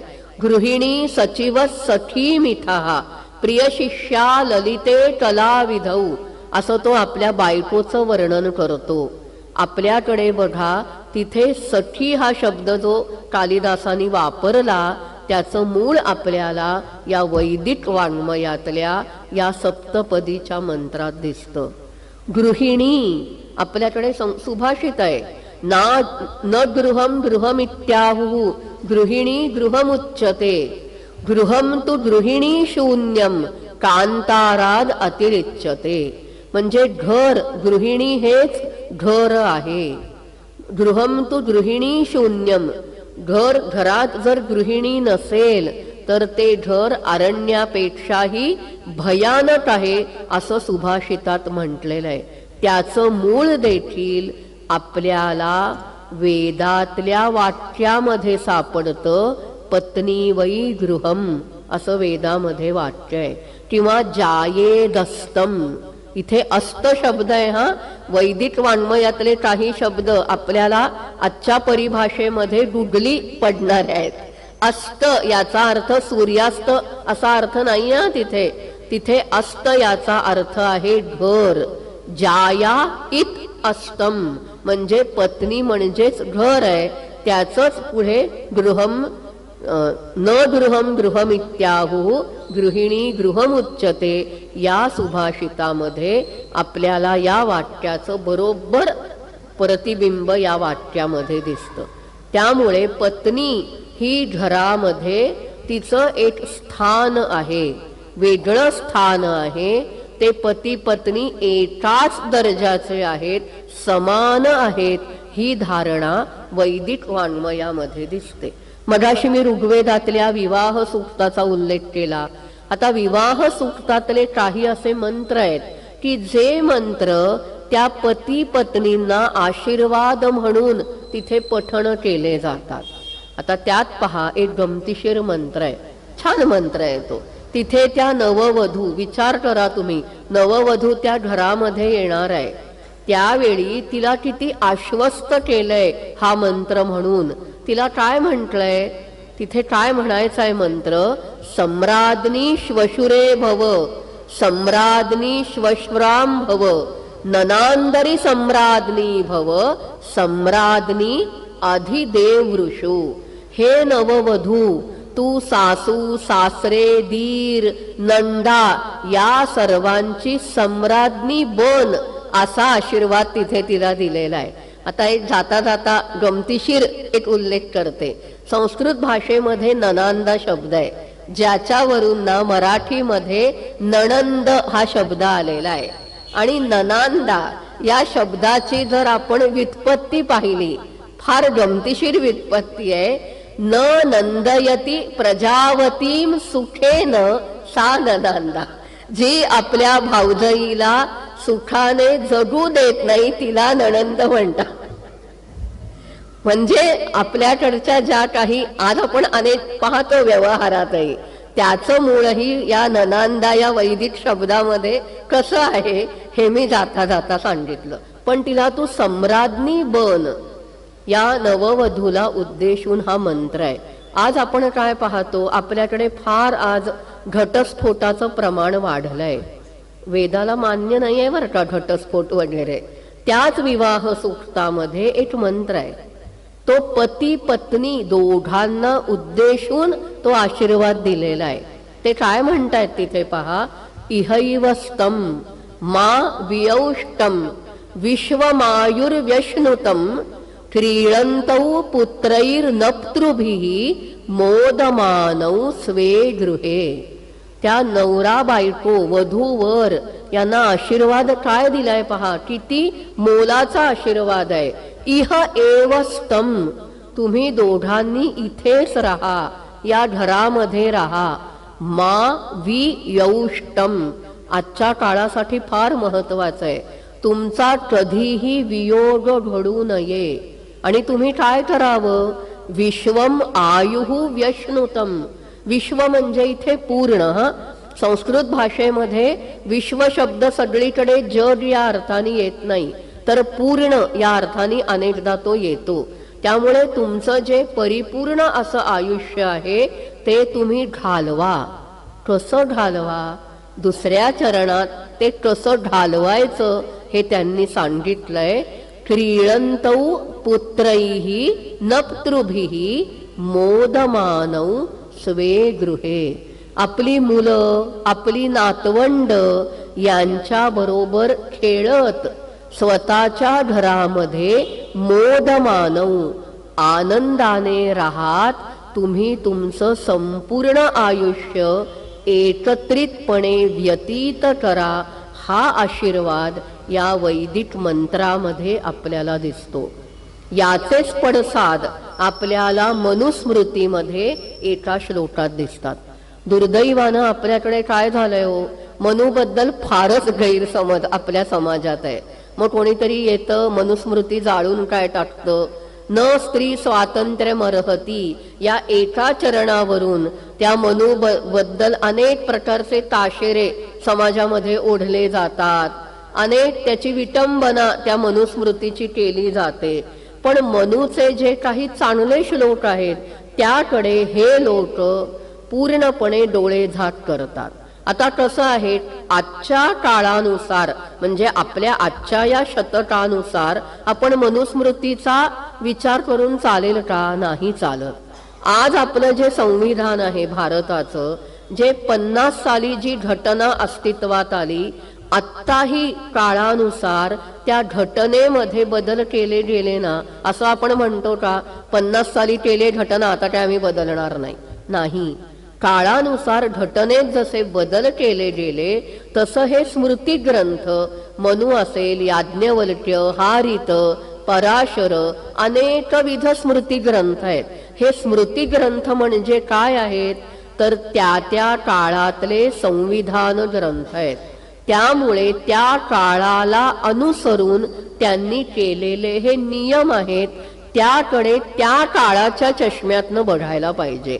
आजच्या चष्म्यातून त्या मनूकडे, त्या ग्रंथकारांकडे बघून चालत नाही. मग या मनुस्मृतीमध्ये पती पत्नी यांच्याबद्दल एक फार सुंदर श्लोक 3ऱ्या अध्यायामध्ये आलेला आहे. मनू काय म्हणतो तिथे, संतुष्टो भार्यया भर्ता भर्त्रा भार्या तथैवच यस्मिन्नेव कुले नित्यम कल्याणम तत्र वै ध्रुवम. खूप छान श्लोक आहे. अर्थ सहज कळला असेल तरीही मी सांगते की ज्या घरामध्ये पत्नीमुळे पती संतुष्ट असतो आणि पतीमुळे पत्नी संतुष्ट असते, त्याच घरामध्ये नेहमी कल्याणकारक घटना निश्चितपणे घडतात. म्हणजे वैदिक वाङ्मयातला, ऋग्वेदातल्या सूक्ताचा हा मंत्र घ्या, मनुस्मृतीतला हा श्लोक घ्या, आजच्या काळालाही तो तंतोतंत लागू पडणारा श्लोक आहे. त्यामुळे आपले हे जे काही संस्कार आहेत ना, त्या संस्कारातले विधी, त्या संस्कारातले मंत्र, त्याचा आशय, या सगळ्याकडे खरं तर फार बारकाईने आपण पाहिलं तर त्या संस्काराचं महत्व आपल्याला समजून येतं.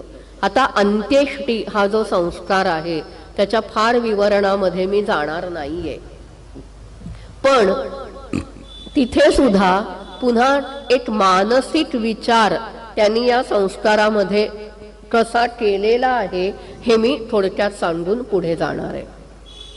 आता बघा, प्रेताला स्मशानामध्ये न्यायचंय.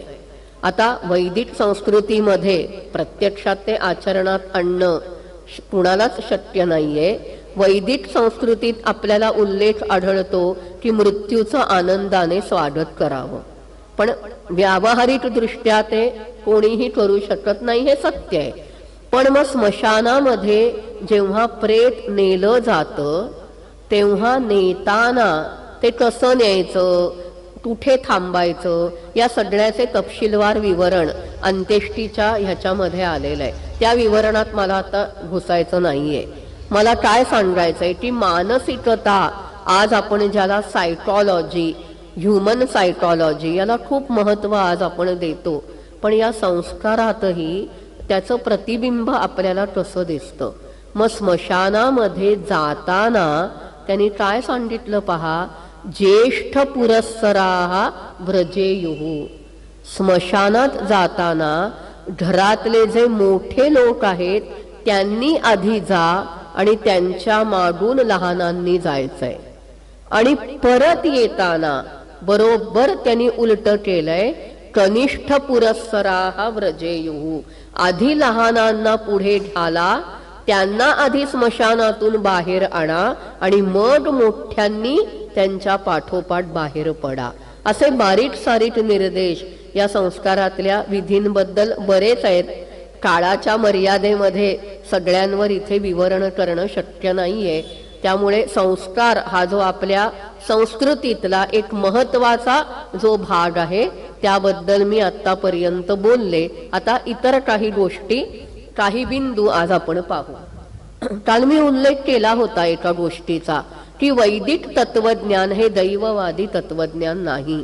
ते नशिबाला काही मान्यता वगैरे देत नाही. म्हणजे असेल हरी तर देईल खाटल्यावरी, ही धारणा वेदांना अजिबात मान्य नाहीये.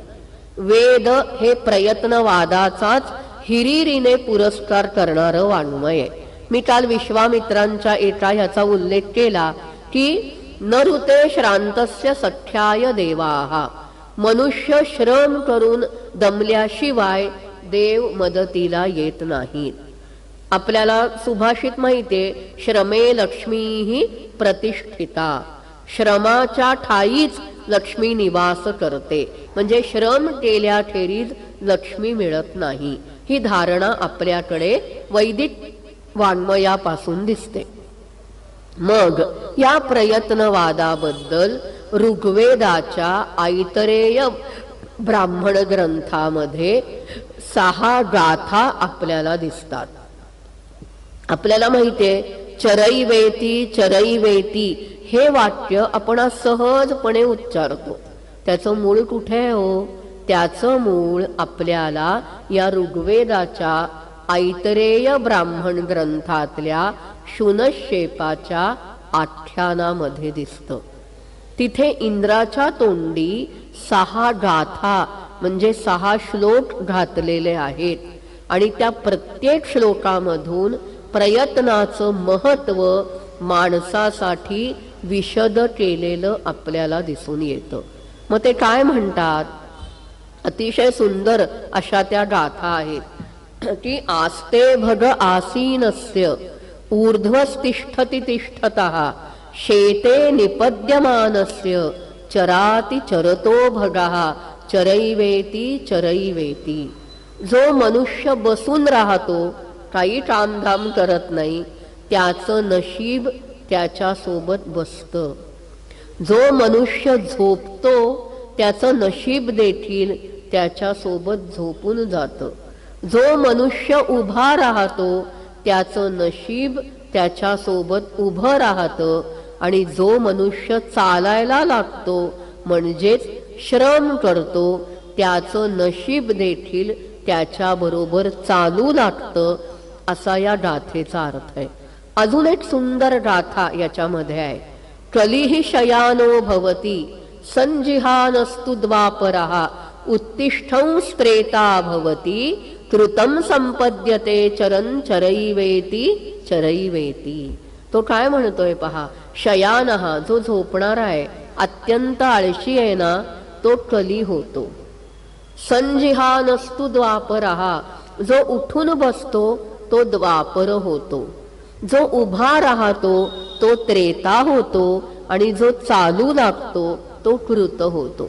आता आपल्याला माहितीये काय, कृत, त्रेता, द्वापर आणि कली ही 4 युगाची नावं म्हणून आपल्याला माहिती आहेत. पण प्राचीन संस्कृत वाङ्मयामध्ये ही केवळ युगाची नावं म्हणून येत नाहीत, तर द्यूत क्रीडा, ज्या द्यूत क्रीडेचा उल्लेख वैदिक वाङ्मयापासून आपल्याला आढळतो, त्या द्यूत क्रीडेतले 4 डाव आहेत. हे कली, द्वापर, त्रेता आणि कृत. ज्याचा कृत डाव होतो तो द्यूत जिंकतो आणि द्यूत जिंकून दुसऱ्याचं सगळं धन त्याला प्राप्त होतं. आणि ज्याचा कली डाव होतो, कली डाव झालेला व्यक्ती द्यूत पूर्णपणे हरतो आणि तो आपलं सर्वस्व गमावतो. आपण नलराजाची कथा आपल्या सगळ्यांना माहिती आहे आणि त्या कथेमध्ये पुराणात काय उल्लेख आहे की नलराजाच्या शरीरात कलीने प्रवेश केला.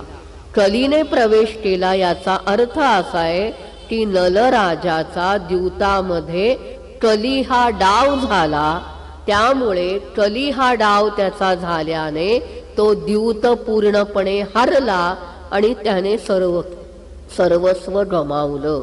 ही जे काही 4 डाव, कृत, त्रेता, द्वापर आणि कली, हे जे 4 डाव आहेत त्याचा संदर्भ त्यांनी इथे झोपणारा, बसणारा, उभा राहणारा आणि काम करणारा यांच्याशी जोडलेला आहे. काम करणारा जो आहे, चालणारा जो आहे, श्रम करणारा आहे, त्याला त्याचा कृत डाव होतो. याचाच अर्थ काय, तर त्याला संपत्ती प्राप्त होते.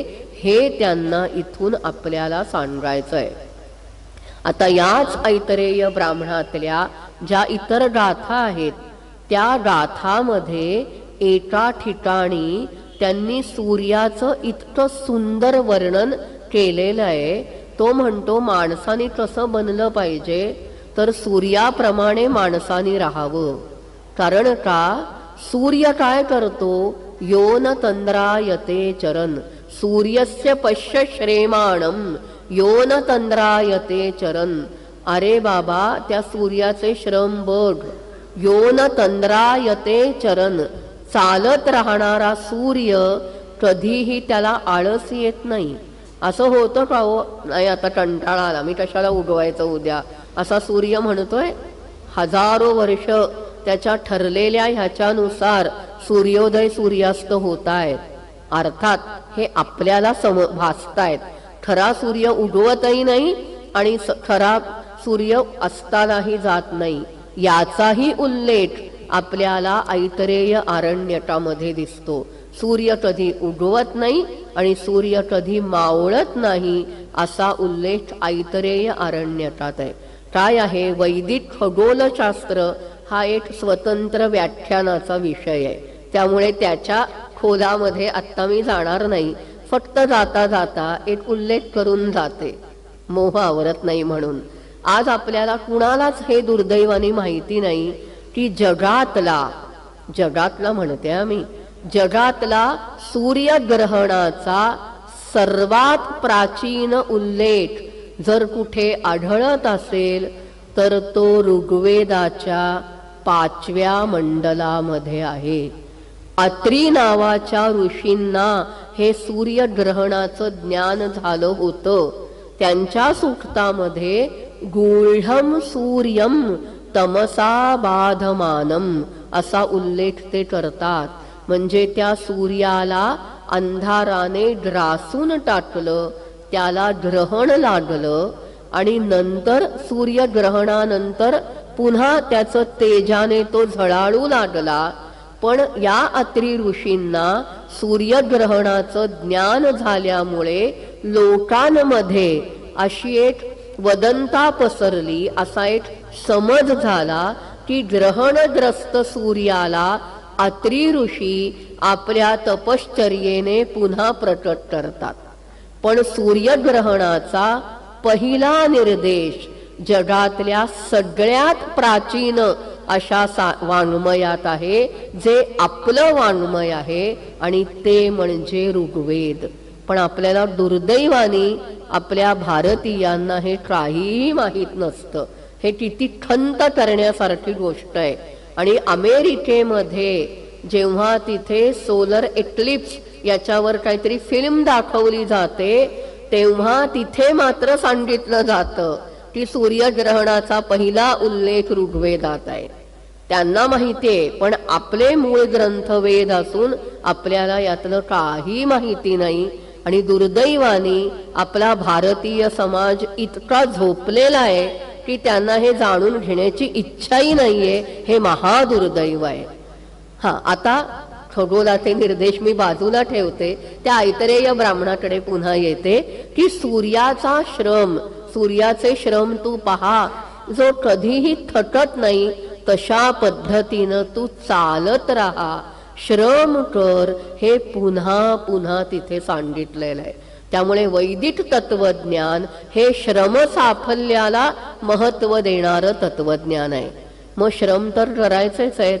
ईशावास्यही आपल्याला हेच सांगतं ना, कुर्वन्नेवेह कर्माणि जिजीविषेत शतम समाहा. म्हणजे 100 वर्ष कर्म करण्याची इच्छा करत माणसाने घालवावी. श्रीकृष्ण देखील काय सांगतात, न कर्म लिप्यते नरे. माणसाला कर्म कधीही सुटत नाही. न कर्म लिप्यते नरे हा चुकीचा संदर्भ आहे. तिथे ते म्हणतात, मला तो श्लोक आठवत नाहीये, चरण आठवत नाहीये, न जातु तिष्ठती अकर्मकृत, पूर्ण ओळ आठवत नाही, पण कर्म न करता कोणीही राहू शकत नाही असं श्रीकृष्णांनी देखील गीतेमध्ये सांगितलेलं आहे. मग ही कर्म करायचे तर आहेतच, मग कोणतीही कर्म करायची का हो? अजिबात नाही. वेद असं सांगत नाहीत. तुम्ही कोणतीही कर्म करा असं वेद आपल्याला कधीही सांगत नाहीत. मग वेद काय सांगतात, तर सत्कर्म माणसाने केली पाहिजेत, हा वेदाचा एक ठाम सिद्धांत आहे. यजुर्वेदामध्ये सूर्याकडे प्रार्थना केलेली आहे, देवो व सविता प्रार्पयतु श्रेष्ठतमाय कर्मणे. या सवितृ देवाने आम्हाला श्रेष्ठ, नुसतं श्रेष्ठ नाही, श्रेष्ठतम, अत्यंत श्रेष्ठ कर्म करण्यासाठी प्रेरणा द्यावी, अशी प्रार्थना इथे सूर्याला केलेली आहे. संपत्ती तर मिळवायचे, संपत्ती हा जीवनाचा एक आवश्यक भाग आहे. ती संपत्ती देखील सत्कर्मानेच मिळवायची, सन्मार्गानेच मिळवायची, अशी वैदिक ऋषींची धारणा आपल्याला दिसते.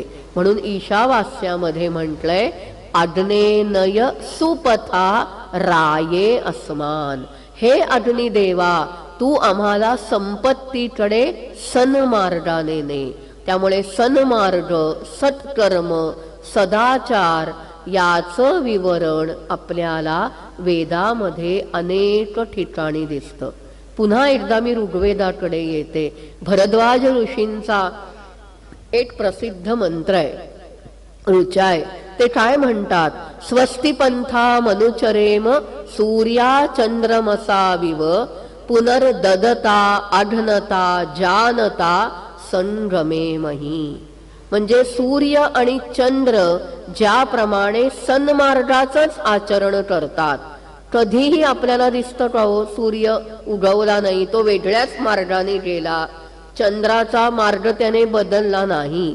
त्यांना जो नेमून दिलेला मार्ग आहे त्या सन्मार्गानेच ज्याप्रमाणे सूर्य चंद्र आक्रमण करतात, जातात, त्याप्रमाणे आम्ही देखील सन्मार्गाचंच आचरण करू.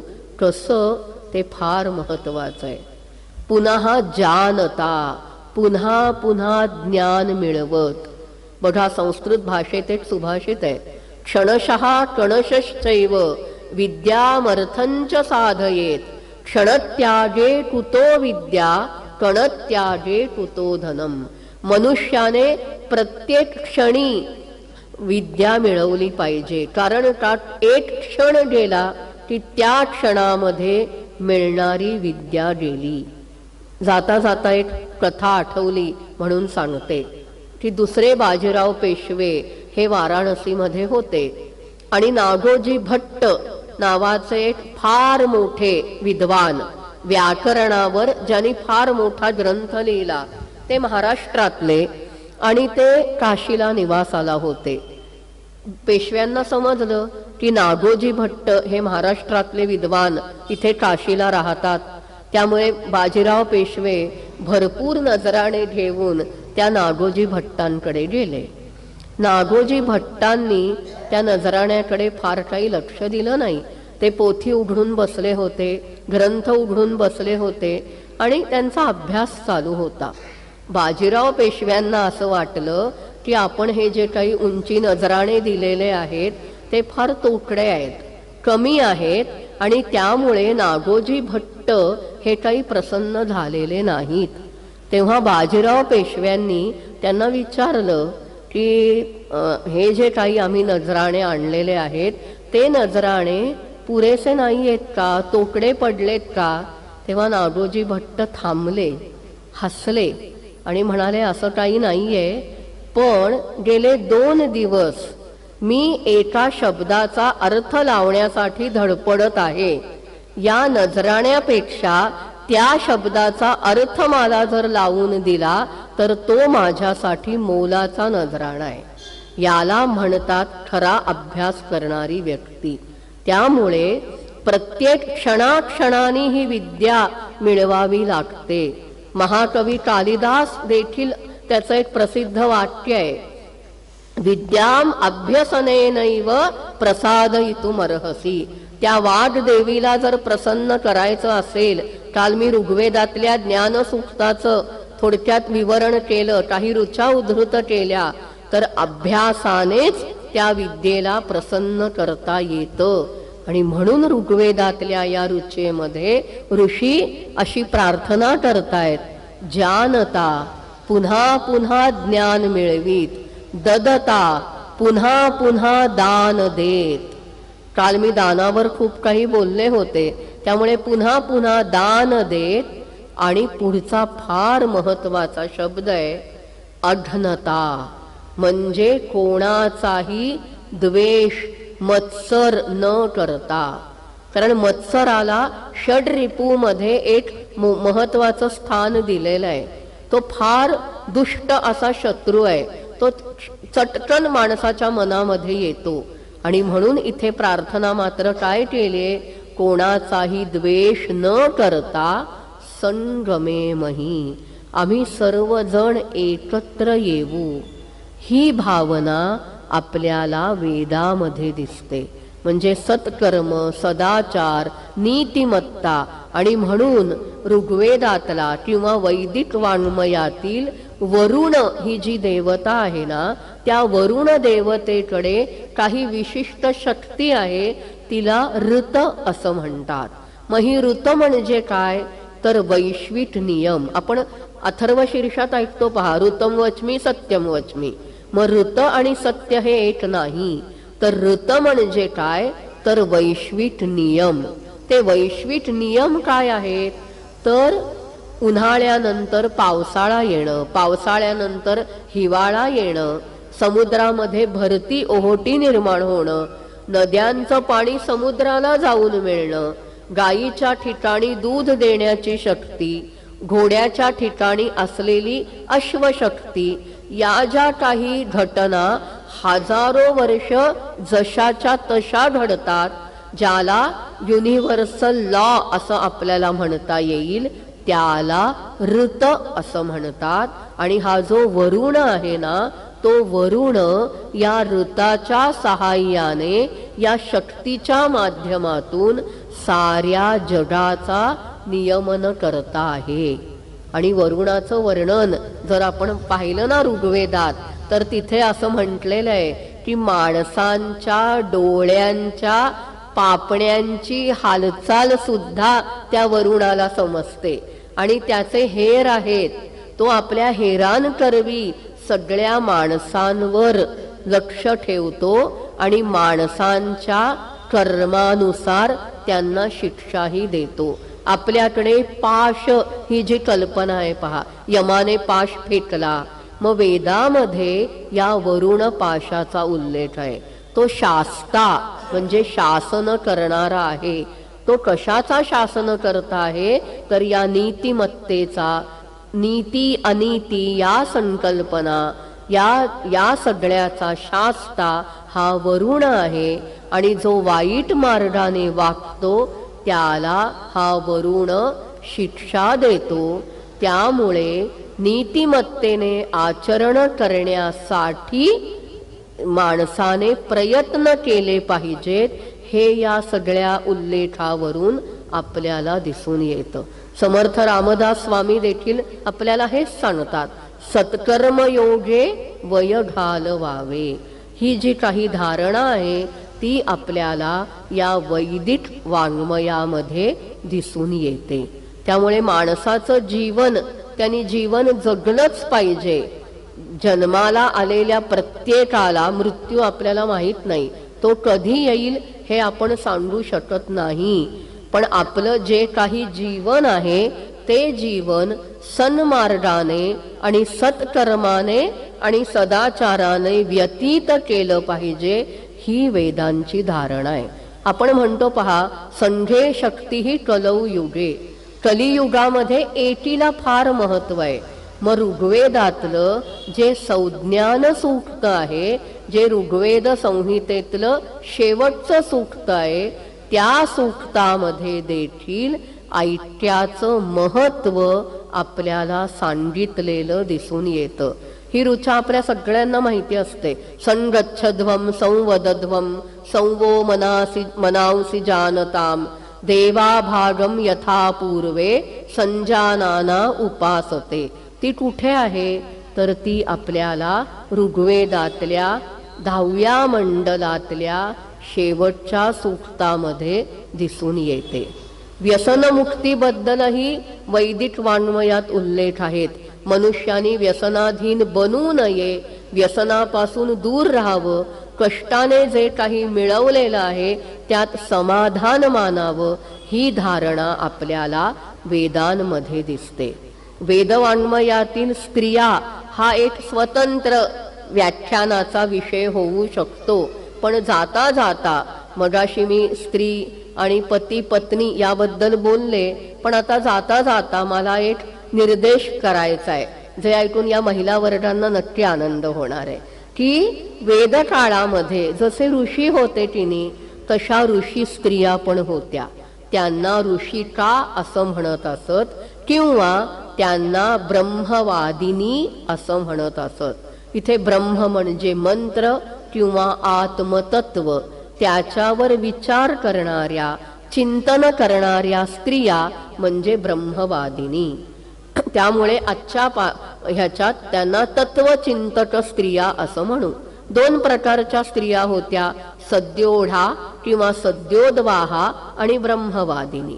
सद्योढा म्हणजे काय, थोडाफार अक्षराभ्यास करून विवाह करून संसारात रममाण होणाऱ्या स्त्रिया. आणि ब्रह्मवादिनी, त्यांनी विवाह केलाच पाहिजे हे बंधन नाही त्यांच्यावर. त्या आत्मतत्वाचं चिंतन करणाऱ्या, मंत्रावर चिंतन करणाऱ्या अशा 27 ब्रह्मवादिनी स्त्रियांचा उल्लेख आपल्याला ऋग्वेदाच्या बृहद्देवता या ग्रंथात आढळतो. आणि ज्या भारतीय संस्कृतीबद्दल लोकांमध्ये अपप्रचार केला जातो, त्यांना कोणालाही हे माहिती नाहीये की ऋग्वेद या जगातल्या पहिल्या ग्रंथामध्ये या 27 ऋषिका किंवा ब्रह्मवादिनी स्त्रियांच्या सूक्तांचा समावेश या ऋग्वेदातल्या संहिता ग्रंथात आहे.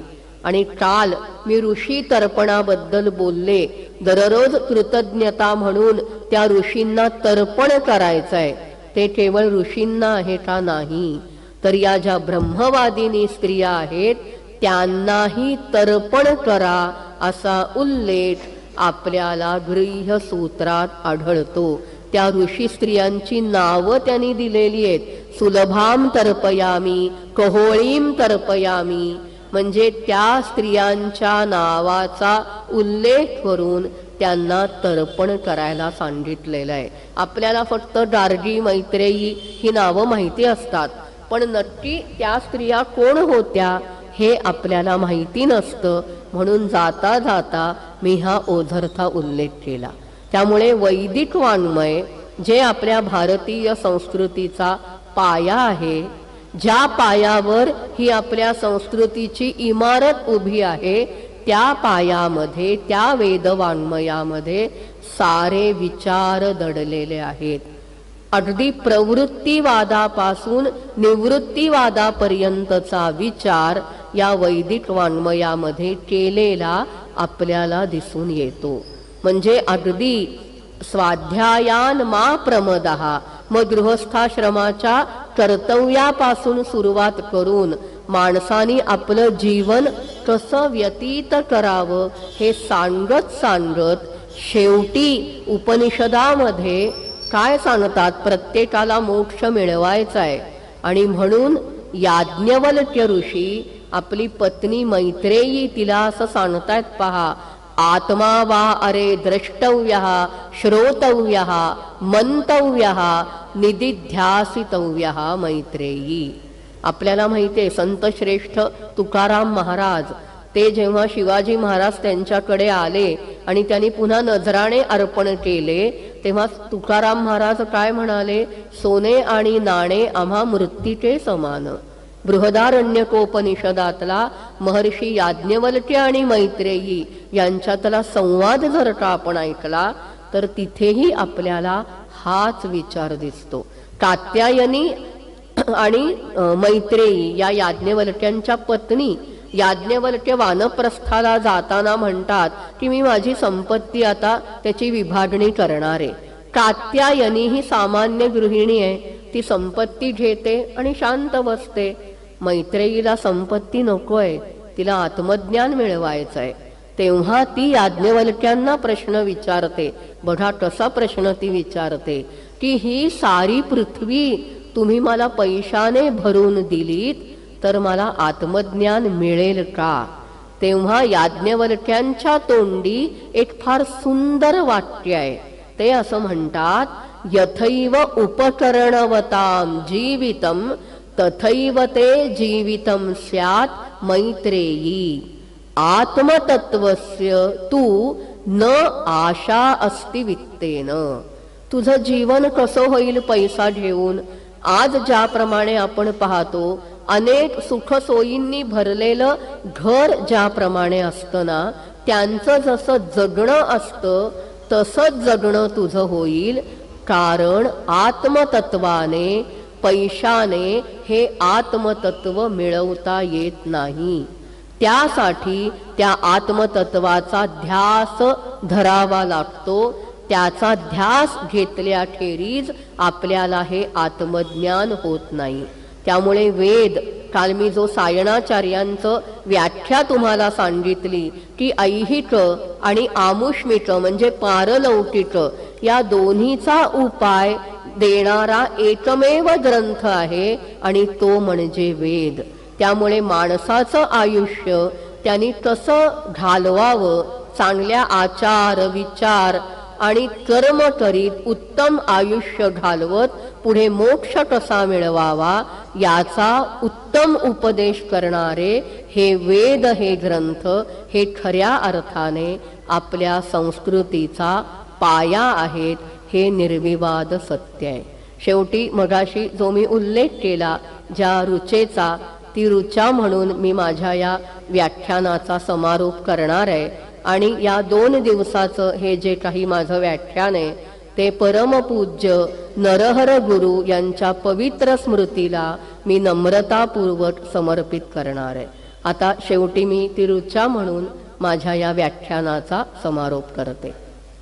स्वस्ति पंथामनुचरेम सूर्या चंद्रमसाविव पुनर्ददता अघनता जानता संगमेमहि. सर्वांना धन्यवाद आणि नमस्कार.